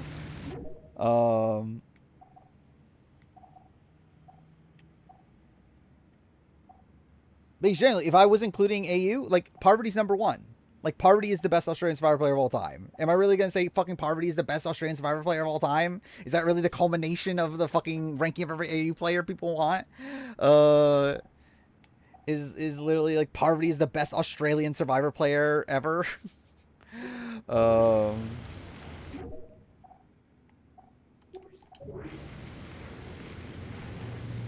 What's the Survivor season that's closest to not being a true Survivor game? I mean, A vs. the World. If we're not including that, then I don't know. Probably 50 coming up.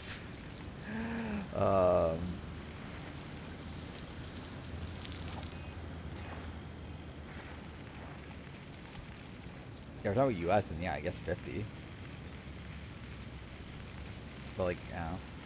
It's like 26 days, 39 days. Like, it's obviously a difference, but it's still like the same amount of like, uh, it's like similar amount of rounds. It's still like an extended period of time. It's not like I feel like it's not as stark of a difference as going from 50 days to 14 days or 16 days or whatever it is.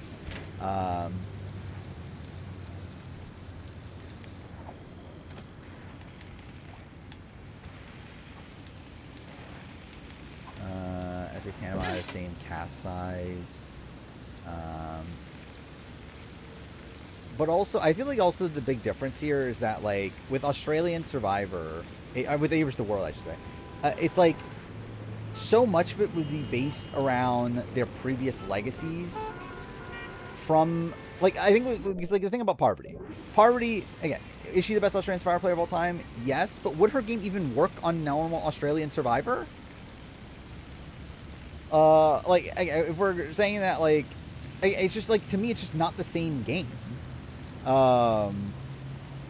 Like a 16-person returning player season where like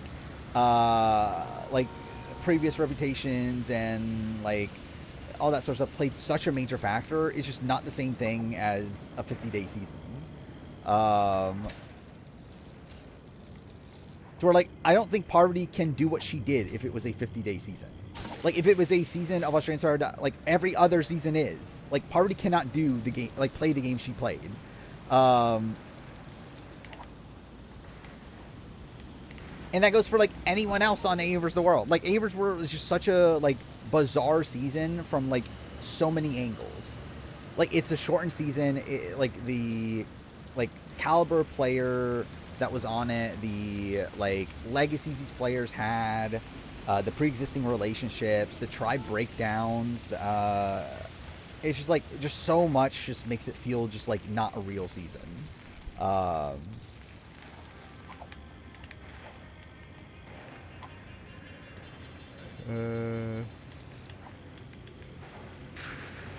100 likes for criticizing the Republicans, Charlie Kirk. I mean, only 100?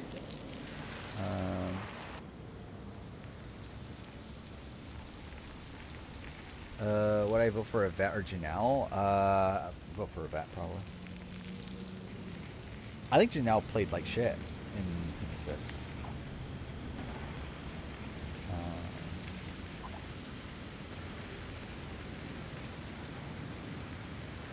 I think Shawnee played better in Champs Contenders 1 than vs the World.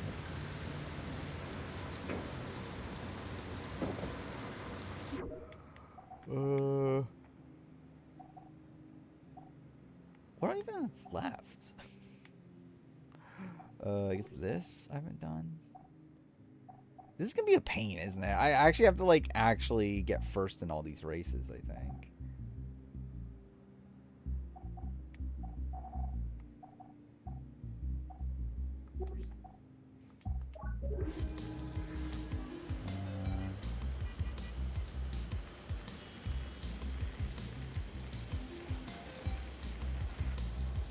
Yeah, it just doesn't feel right to me to put the world players on.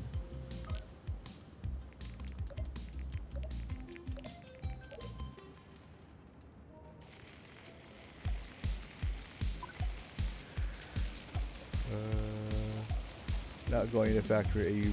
I am going to factor in AU performance. Like, not performances necessarily, but it will be like in the way that I like factor in reindeer games of like if like I'll take away things from their versus the world games, but I'm not like I don't know. It's like I'm not like factoring in the fact that like George is like the first or second boot of his tribe or whatever. I don't know. It's like I'll take like things in there, but it's not gonna be like this. Like it's not like David's still gonna be number one, and like that's not really gonna change.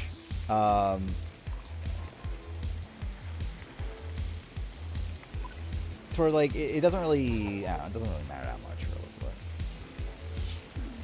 Like I think the only people it changes is probably someone like Janine's probably like a tad higher, and then like Sarah Actually, no, Surf's probably the same, to be honest. But I think for like people that had like established like careers beforehand, it doesn't really change much. First, yeah, first easily comes. And again, like AU doesn't have the greatest batch of players, which is also why I think it's like unfair to like compare. Like again, like comparing Parvati to like the top tier of AU players is like unfair. Like even though I criticize Parvati, Parvati is by far the best player. Like it's not even close.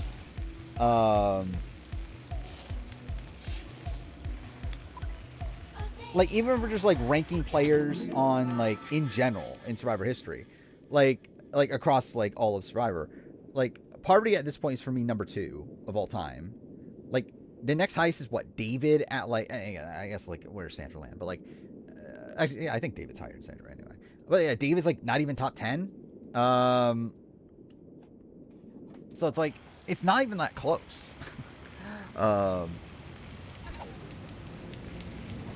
Oh, now it's a 0% chance Kenny's returning. Oh no, that's the. Oh no, that isn't. That is okay. That's the sunset thing. Trevor from Gabon's the greatest player of all time. He's probably coming back for 54.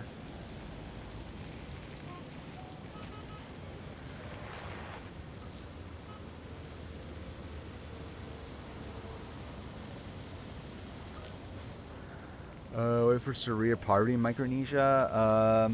I vote Parvati.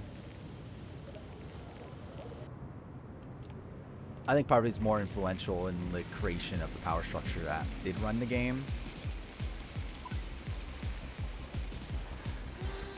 It's like ultimately why I do fault Parvati for wanting to go to Suri. It's like Suri also wanting to go to Parvati, which I also think is bad.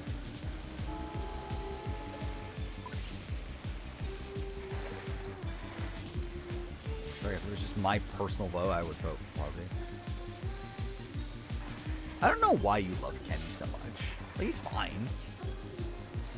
Like, he's a person that exists and played Survivor. Okay, cool. I have Tony about Shawnee. Even if Shawnee gets beat in the 4th round, she survives more tribals. Did she have more control? I don't think she had control at all. I don't think there's a single point where Shawnee did have control. Like, they pretended like she had control, but she never actually had control of anything. Like, I think Shawnee does a lot more wrong to me than Tony. Like, Shawnee does a lot more wrong, fails at a lot more things. Where, like, Tony, I think a lot of it just came from the fact that he was down in numbers because of the... Like, he was down numbers from a international versus U.S. perspective. He was down numbers from a men versus women perspective. And also, he is a 2-time winner of the show that had a massive reputation.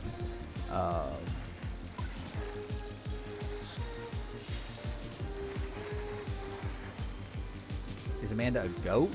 I wouldn't say a GOAT. She could theoretically win still. I don't think she was going to, based on her final trial performance and everything. But she wasn't, like, dead in the water.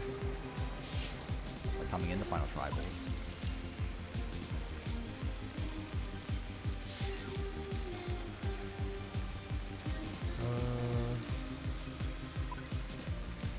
First person I saw in Survivor who reminded me. Oh, we're talking about Kenny.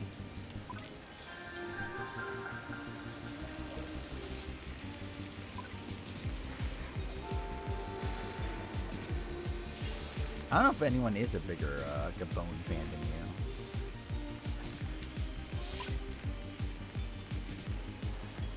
I love it's already almost 3 o'clock. I'm never finishing this game.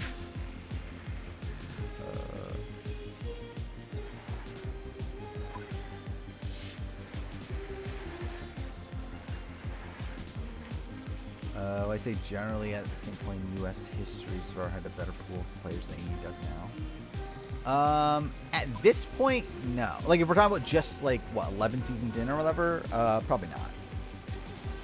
But I think if we're taking the last 11 seasons, then... I'm trying to think, like, actually. I actually think that's kind of interesting.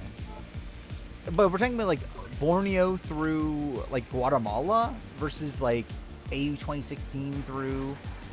Oh wow, I'm fucking fifth. Really? I thought I did better than that. But yeah, like Borneo through Guatemala versus AU, like the entire AU up to this point. Then no, I think AU's way better. We're talking about AU versus like I don't know, like David versus Goliath, or I guess what would be Edge of Extinction until now. Then it's like, I think that's like a closer argument. Why do Survivor has more episodes than One Piece? I mean, what if we get there? I mean, when would we get there? How many episodes One Piece had? It's over 1,000, right? Survivor's at what, 700, I believe? Something like that. Just spam One Piece references. They can't edit out. I mean, what was the? There's something. Oh, on Amazing Race. Izzy made a reference to. I really like puzzles. It's where. Yeah. Also, I feel like Rizzo was like trying to do like a Tony impersonation. And like finding his idol, like the way he was like celebrating and everything. So I feel like you could do it in like that sort of way.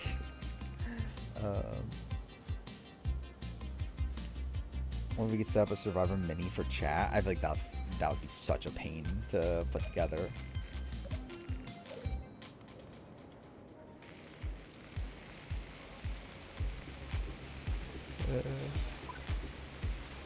Yeah, I'm sure it's theoretically possible, but yeah, I don't know if I'm gonna bother actually doing that.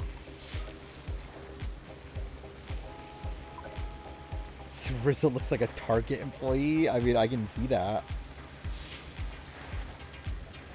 Especially in the red. Oh, dude, okay, cool.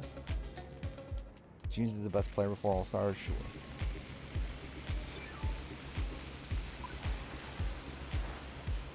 I still don't think June is, like, the greatest in the world, but sure. I think Drew is probably somebody that does consistently better.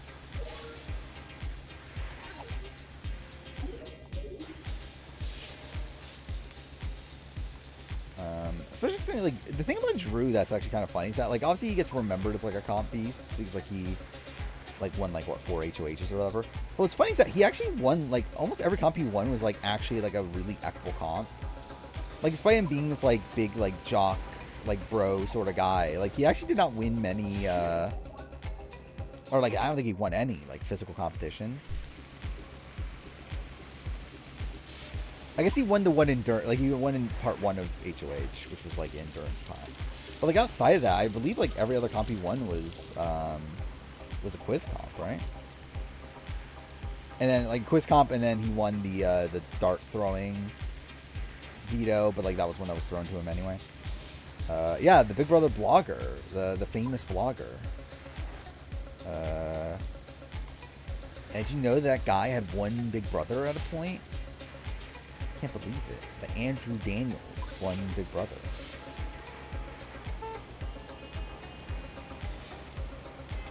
Cool. Okay, dude, I just suck.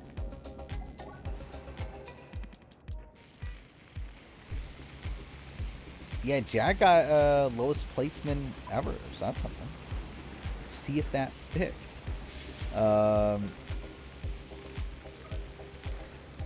be like, what were we at? Final 9 now. So I don't know. I doubt he gets that low. Like the thing is, like, him and Jazz are just like such a like well-rounded team. Where really it seemed like the only like true issues they had here was just like finding a taxi. And that was really what like put them behind.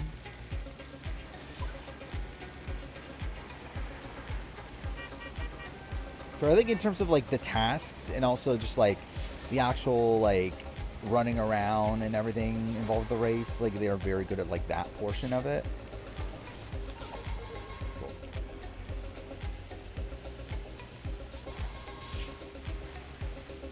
Sporkles. I might do one somewhat soon. Sure, I am. I am pretty tired. I might end stream relatively soon. We're at what, 250. I'll probably try to finish this race. And by finish, I mean like actually get something out of this. Get some points or whatever.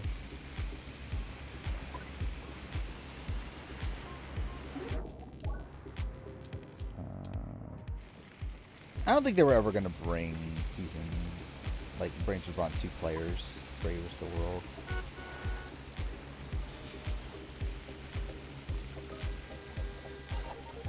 Perfect.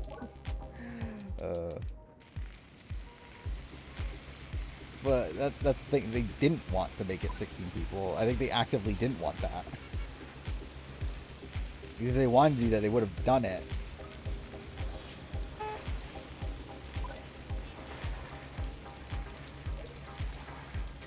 Cool.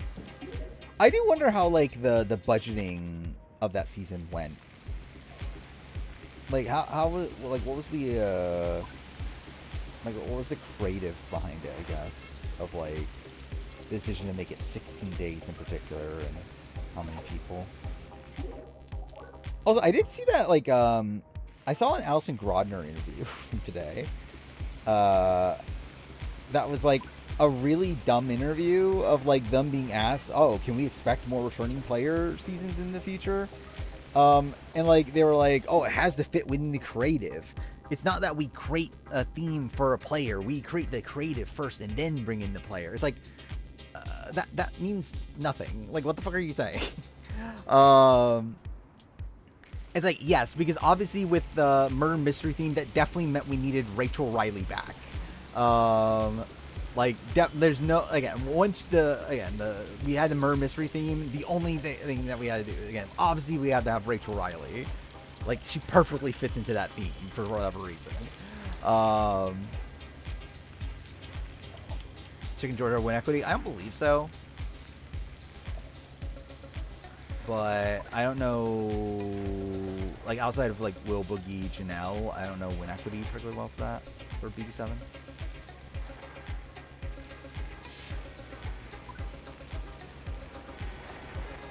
Fuck me, dude. Erica would definitely get votes. I generally don't know who wins between the two. Also, it's never happening, so it doesn't really matter, but, like...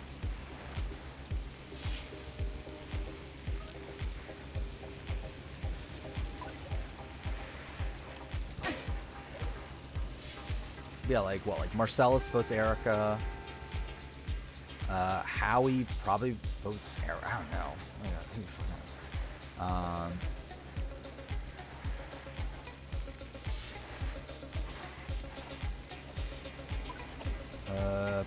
I think they probably scrapped the final 5 if I were to guess. Or, like, they would have, like, made the, Wait, what? Oh, okay, I left. That's funny. Yeah, I think it's the final 5 that they probably change up. Instead of Dwight Locust.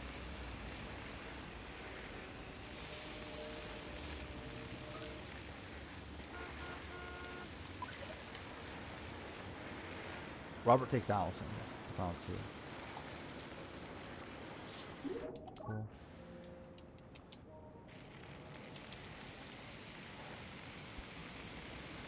Yeah, Chanel was George. Boogie and Will, I generally don't know.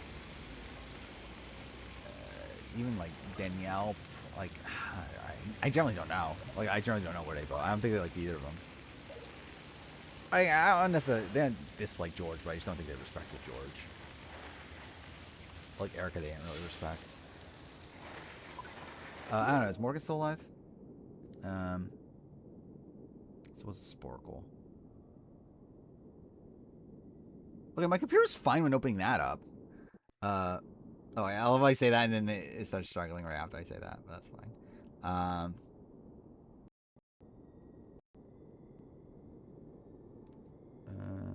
George Ring also been crazy, yeah, but it's probably never happening. Yeah, is Morgan streaming? Let's see.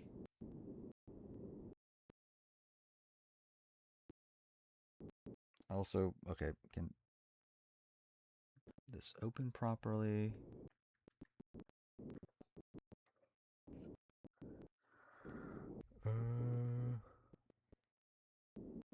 Oh, no, she stopped streaming. That's disappointing. I don't know if I'm ever going to actually be able to raid Morgan. I think the only day I would be able to is possibly during the daytime stream. If she streams. Oh, actually, no, but she's going to be at TwitchCon, right? Yeah. So they're going to be able to raid Morgan. Oh, no. Yeah, I'll do this Big Brother Sporkle at the end. I'll still try. I want to get something out of this race first. Like, I at least want to get third to at least get something out of it.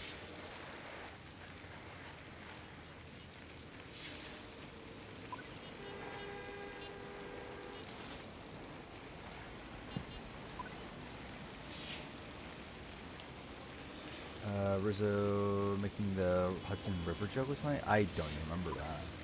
What did he say? Where did the music go, by the way? I love like the music in the game just stopped.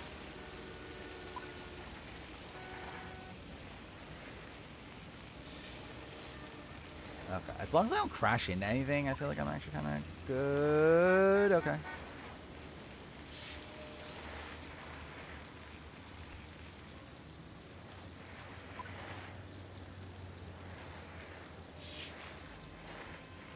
Okay. Almost. And I fucked it up. That's fine. Still in the lead somehow.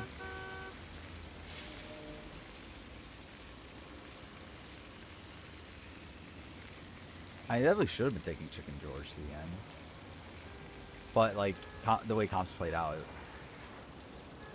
wasn't going to happen. Okay, there we go. Got first. It's a miracle. That's the fast forward. I'm like, I actually, like, I thought it was a good task. I was a little disappointed, but, like, also it would have been near impossible if they didn't. But, like, I was kind of disappointed that it involved them, like, it had, like, essentially it was more so about following the instructions in as fast of a time as possible than, like, actually solving a Rubik's Cube. Because when I heard about the Rubik's Cube task, I was thinking, oh, it's going to be genuinely them trying to solve a Rubik's Cube. And I think that would have been interesting, like, fast forward. Because it's, like, something that, like, theoretically could take forever. And, like, who knows if you all should be able to do it. But, like, this was, like, not even really more about the Rubik's Cube. It was more so just about, like, being able to move pieces quickly. Like, be able to, like, move the cube pieces quickly or whatever. So it kind of, like, made it kind of a different thing than, like, just a basic Rubik's Cube thing. Which, yeah,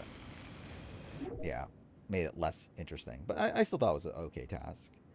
Imagine they did a winter season. They did mastermind games with Rachel's the mastermind. But again, we already know it's Eric Stein, Jesse, and Frankie. And they're clearly the only masterminds that ever existed. There's no fucking way they would bring back Adrian, I don't think. All right, so I still have 26 to get. Where did I start? I think I only got 19 across this, like, this stream, right? That's pretty bad. I don't know when I'm finishing this game. This game was only meant to be like an 8-hour game. I thought I'd get through it in like 3 streams. This is stream 4, right? It's also funny. I'm not even going to be playing this game again until another week from now, right? Because Saturday will be the daytime stream. But yeah, and that's still on, obviously, daytime stream. I'm still worried that's going to go on way too long. Like, we'll see how it goes. I think what we'll do is that I'll play, like, episode 1, and then we'll do a draft, and then after that, it'll be, like, whether or not we do a draft is, like, based around, like, how far. Like, I think it's, like, because I think my initial gut was, like, after every episode, we'll do a draft, but it's, like, I feel like that would take forever. And, like, maybe we could do, like, smaller scale draft is maybe the thing. Because, like, if we do the drafts that we have been doing, it's like I don't know if I want to do like an hour and a half long draft in between each episode of Game of Thrones Telltale. Like that's legitimately just gonna take forever. Uh, so maybe we can do like shorter, like drafts that take like 30 minutes or something, like somewhere in that range. Uh, like I think that would be more tolerable. Um, but yeah. Chip flavor draft, sure. Maybe we'll do. I think yeah, we could do one of the dumb food ones at some point. Uh, would Keanu be higher ranked winner than Ian? Probably not. Yeah, I don't think so. Like I think Keanu needed a lot more like rounds of safety and like twists and stuff to help him. Um, like he needed what, like multiple blockbusters. He needed the veto twist in week 2. Um, it's like I think a lot of his stuff also like was just earlier in the game, so I think that makes him worse than Ian. Like Ian did get saved from week 1 and like Bookie getting to save him, but even that's like not 100% he would have gone. Which I guess to be fair, you don't know for sure he's gonna go home during week 2 if the power's in use because he's still at the blockbuster. But I don't know, it's like I think Ian's still better, yeah, than Keanu. Um, Dan losing B14 is the biggest travesty in reality history. Eh. Uh, like at least I get why Ian won. Like, I don't think he played a good game or whatever, but like I at least get it. Um, yeah, I don't believe anything new 50 wise. At least I don't know, I guess I could check right now, but I haven't seen anything. Um, let's see. Uh, yeah, I don't think there's anything. Wait, where's the search bar? Oh, there we go. I'm dumb. Let's see. Spoiled Survivor.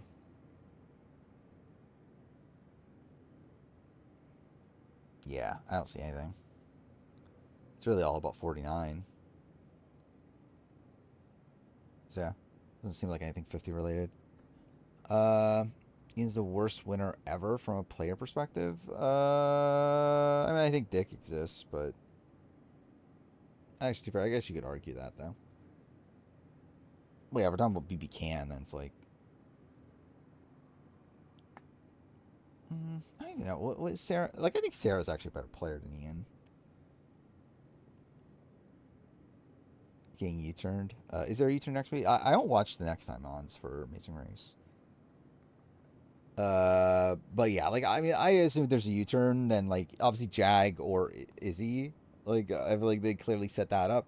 But then again, didn't they do that before? No, actually, no, they did that. They literally did this last season, right? With like Scott and Lori and Jonathan and Anna that they were gonna get U-turn. So they'll probably it'll probably just be the obvious and like one of like it'll probably be like Izzy and Paige getting U-turned. I think makes the most sense. Uh, Based on the fact that we're like shown like Izzy's again like I forgot what Jag said about her, but either way, we saw like Izzy in a negative light in comparison to the Jag. So like expect Jag and Jazz on 40. I think it's definitely very possible.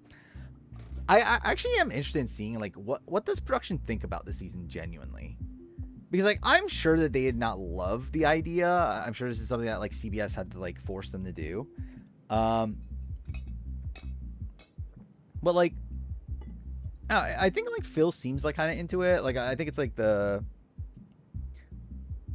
not a U-turn. Oh yeah, I assume it's like okay, so it's just like a regular U-turn. Then yeah, I think that makes it even more likely it's gonna be like Izzy. Um, if it's a U-turn vote, it probably would have been like Tucker and Eric, right? Um,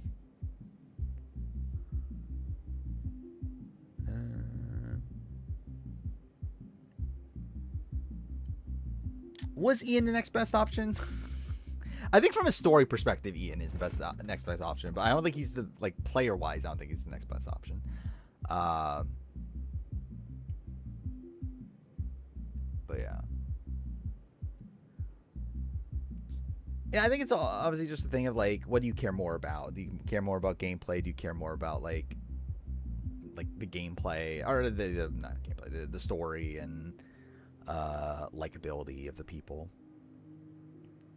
Um, if Todd won BB Can 12, you think I remember BB Can 12 well enough?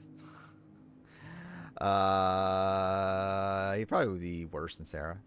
I think he'd definitely be a worse player than Sarah. Like the thing is, like I don't even think Sarah is like fundamentally a terrible Big Brother player. Like she's definitely very flawed. Like has terrible reads at points and whatever. But like there is some like very good like natural skills there from Sarah. Um, to where like she's still not like the worst player in the world. Like I think it's like in comparison, like if I were to rank every North American winner as players, like she would not be at the very bottom. Um, at least. uh, yeah, yeah, I agree with that. I think it's like it's like for me, it's like with the Ian win, it's like I'm just kind of accepting of it. It's like, yeah, it's a terrible gameplay win, but I think it makes for a good story. I think it helps the season become what it is. And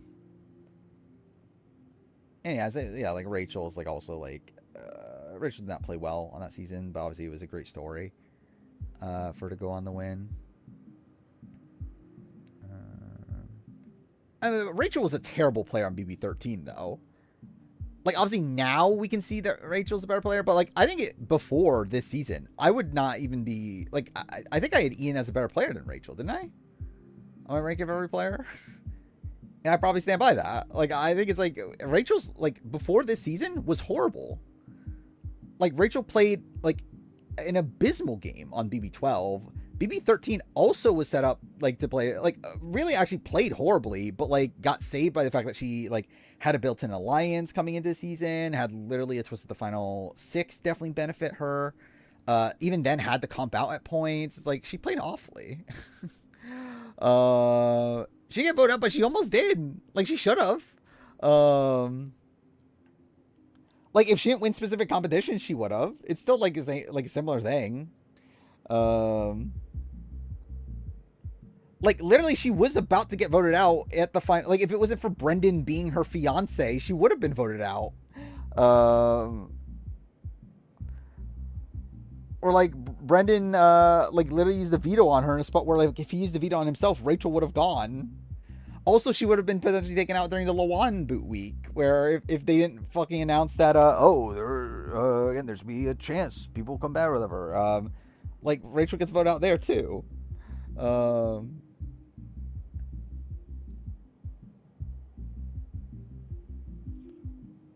Referring to game as Lawan. Yeah.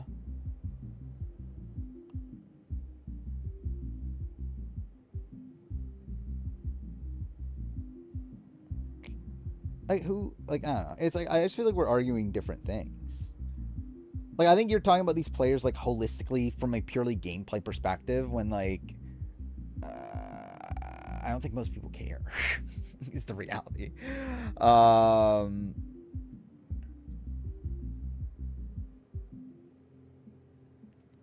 I mean, too bad. Rachel gets saved in the final 4, like over Jordan.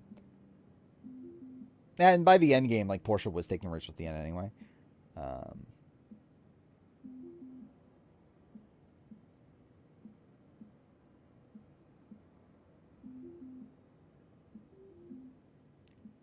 or we're talking about like ranking the first juror games. Is that what we're doing? I mean, I'd say Ian's 22 games better than Rachel's 12 game. Cool, I love that. King Dark for no reason.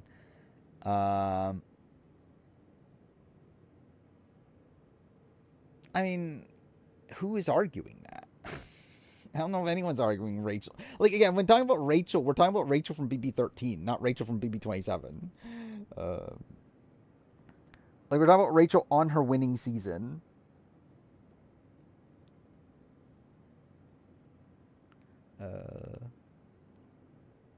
Yeah. All right. I'll do the fucking sport quiz. What the fuck was the sport quiz? Actually, I guess I should get chat on my phone. Anyway. Let's see. Okay. Do I have it open? I think I do. Okay. So, what is this? Big Brother first season 2. Can you pick the Big Brother seasons with the first? Wait, by their first characteristics. Oh, this is one of these where it's like it just gives you a list of seasons. First season to have house guests with pre-existing relationships. BB4, right? Yeah. First season to have veto players. Picked at random. That was 7, right? Yeah. First season to have Julie Chen. That was Big Brother 1. First season to have 3 house guests evicted in one night. Interesting. 3 house guests evicted in one night.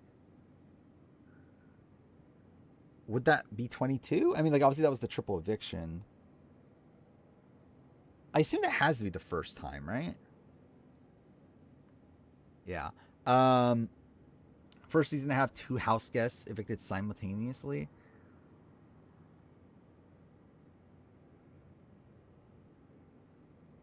Well, like, okay, wait.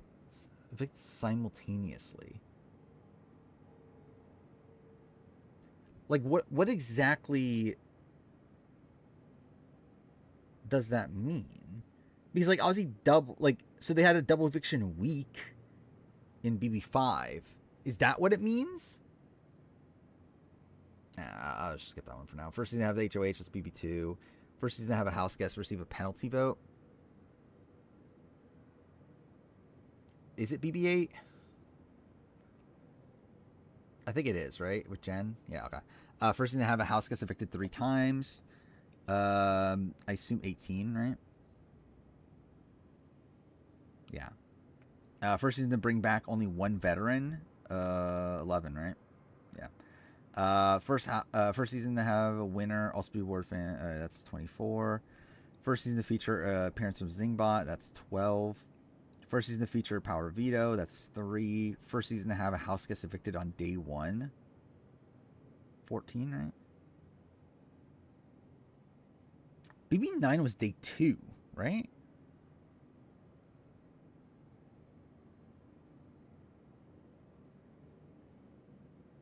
Yeah, I'll skip it for now. First season to have 2 house guests win HOH 4. We have 2 house guests win HOH 4 times. Is that 16?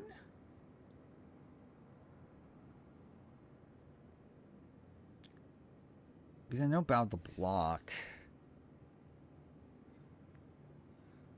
First season to have the HOH room on the 2nd floor. That's 6. First season to have the winner receive every jury vote. 10, right? Yeah. First season to have evicted house guests remain in the house. 21. First season to have a winner receive. So that was 23. First season to have 2 previous winners compete. That would be, what, 14, right? Wait, no, 13. 13 had Dick and Jordan. How could I forget? First season to have a house guest nominated twice within a single HOH reign. What? Wait, first season to have a house guest nominated twice within a single HOH reign. Oh, 20, right?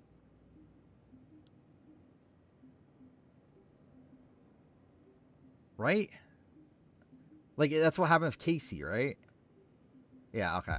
First thing I have 3 nominees. I think 15, right? Yeah. First season to have only 6 veto players. That's 5. Okay, so I think this simultaneously must mean 9.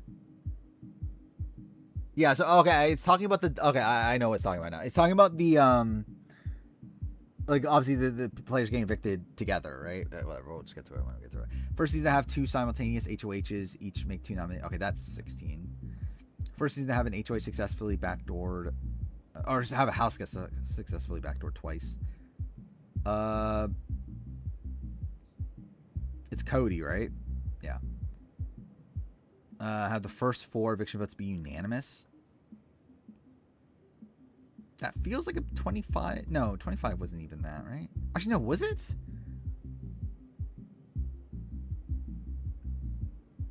Yeah, I don't fully remember. First season to have a house guest be vetoed off the block by someone else 3 separate times. I think that's 26, right? First season. Okay, so that's BB9. First season to have a player victim on day 1. So yeah, I think that's 14 then. First season to have 2 house guests win HOH 4 times.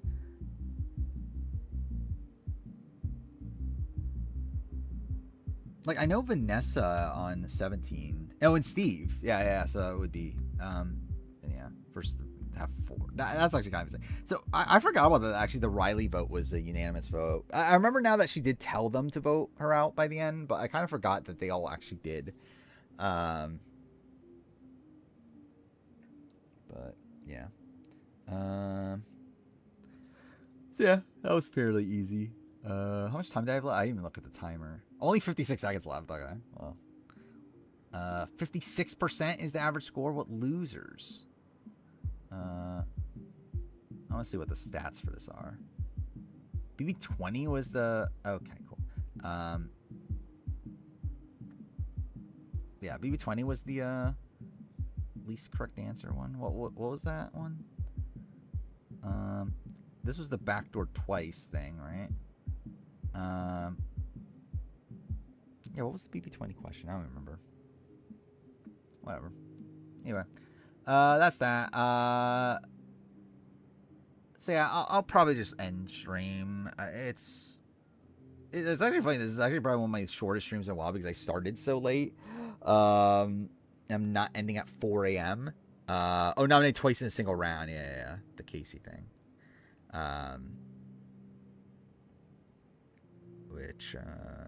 Which that is Casey, right? That was during the hacker week, right? That she she was on the block.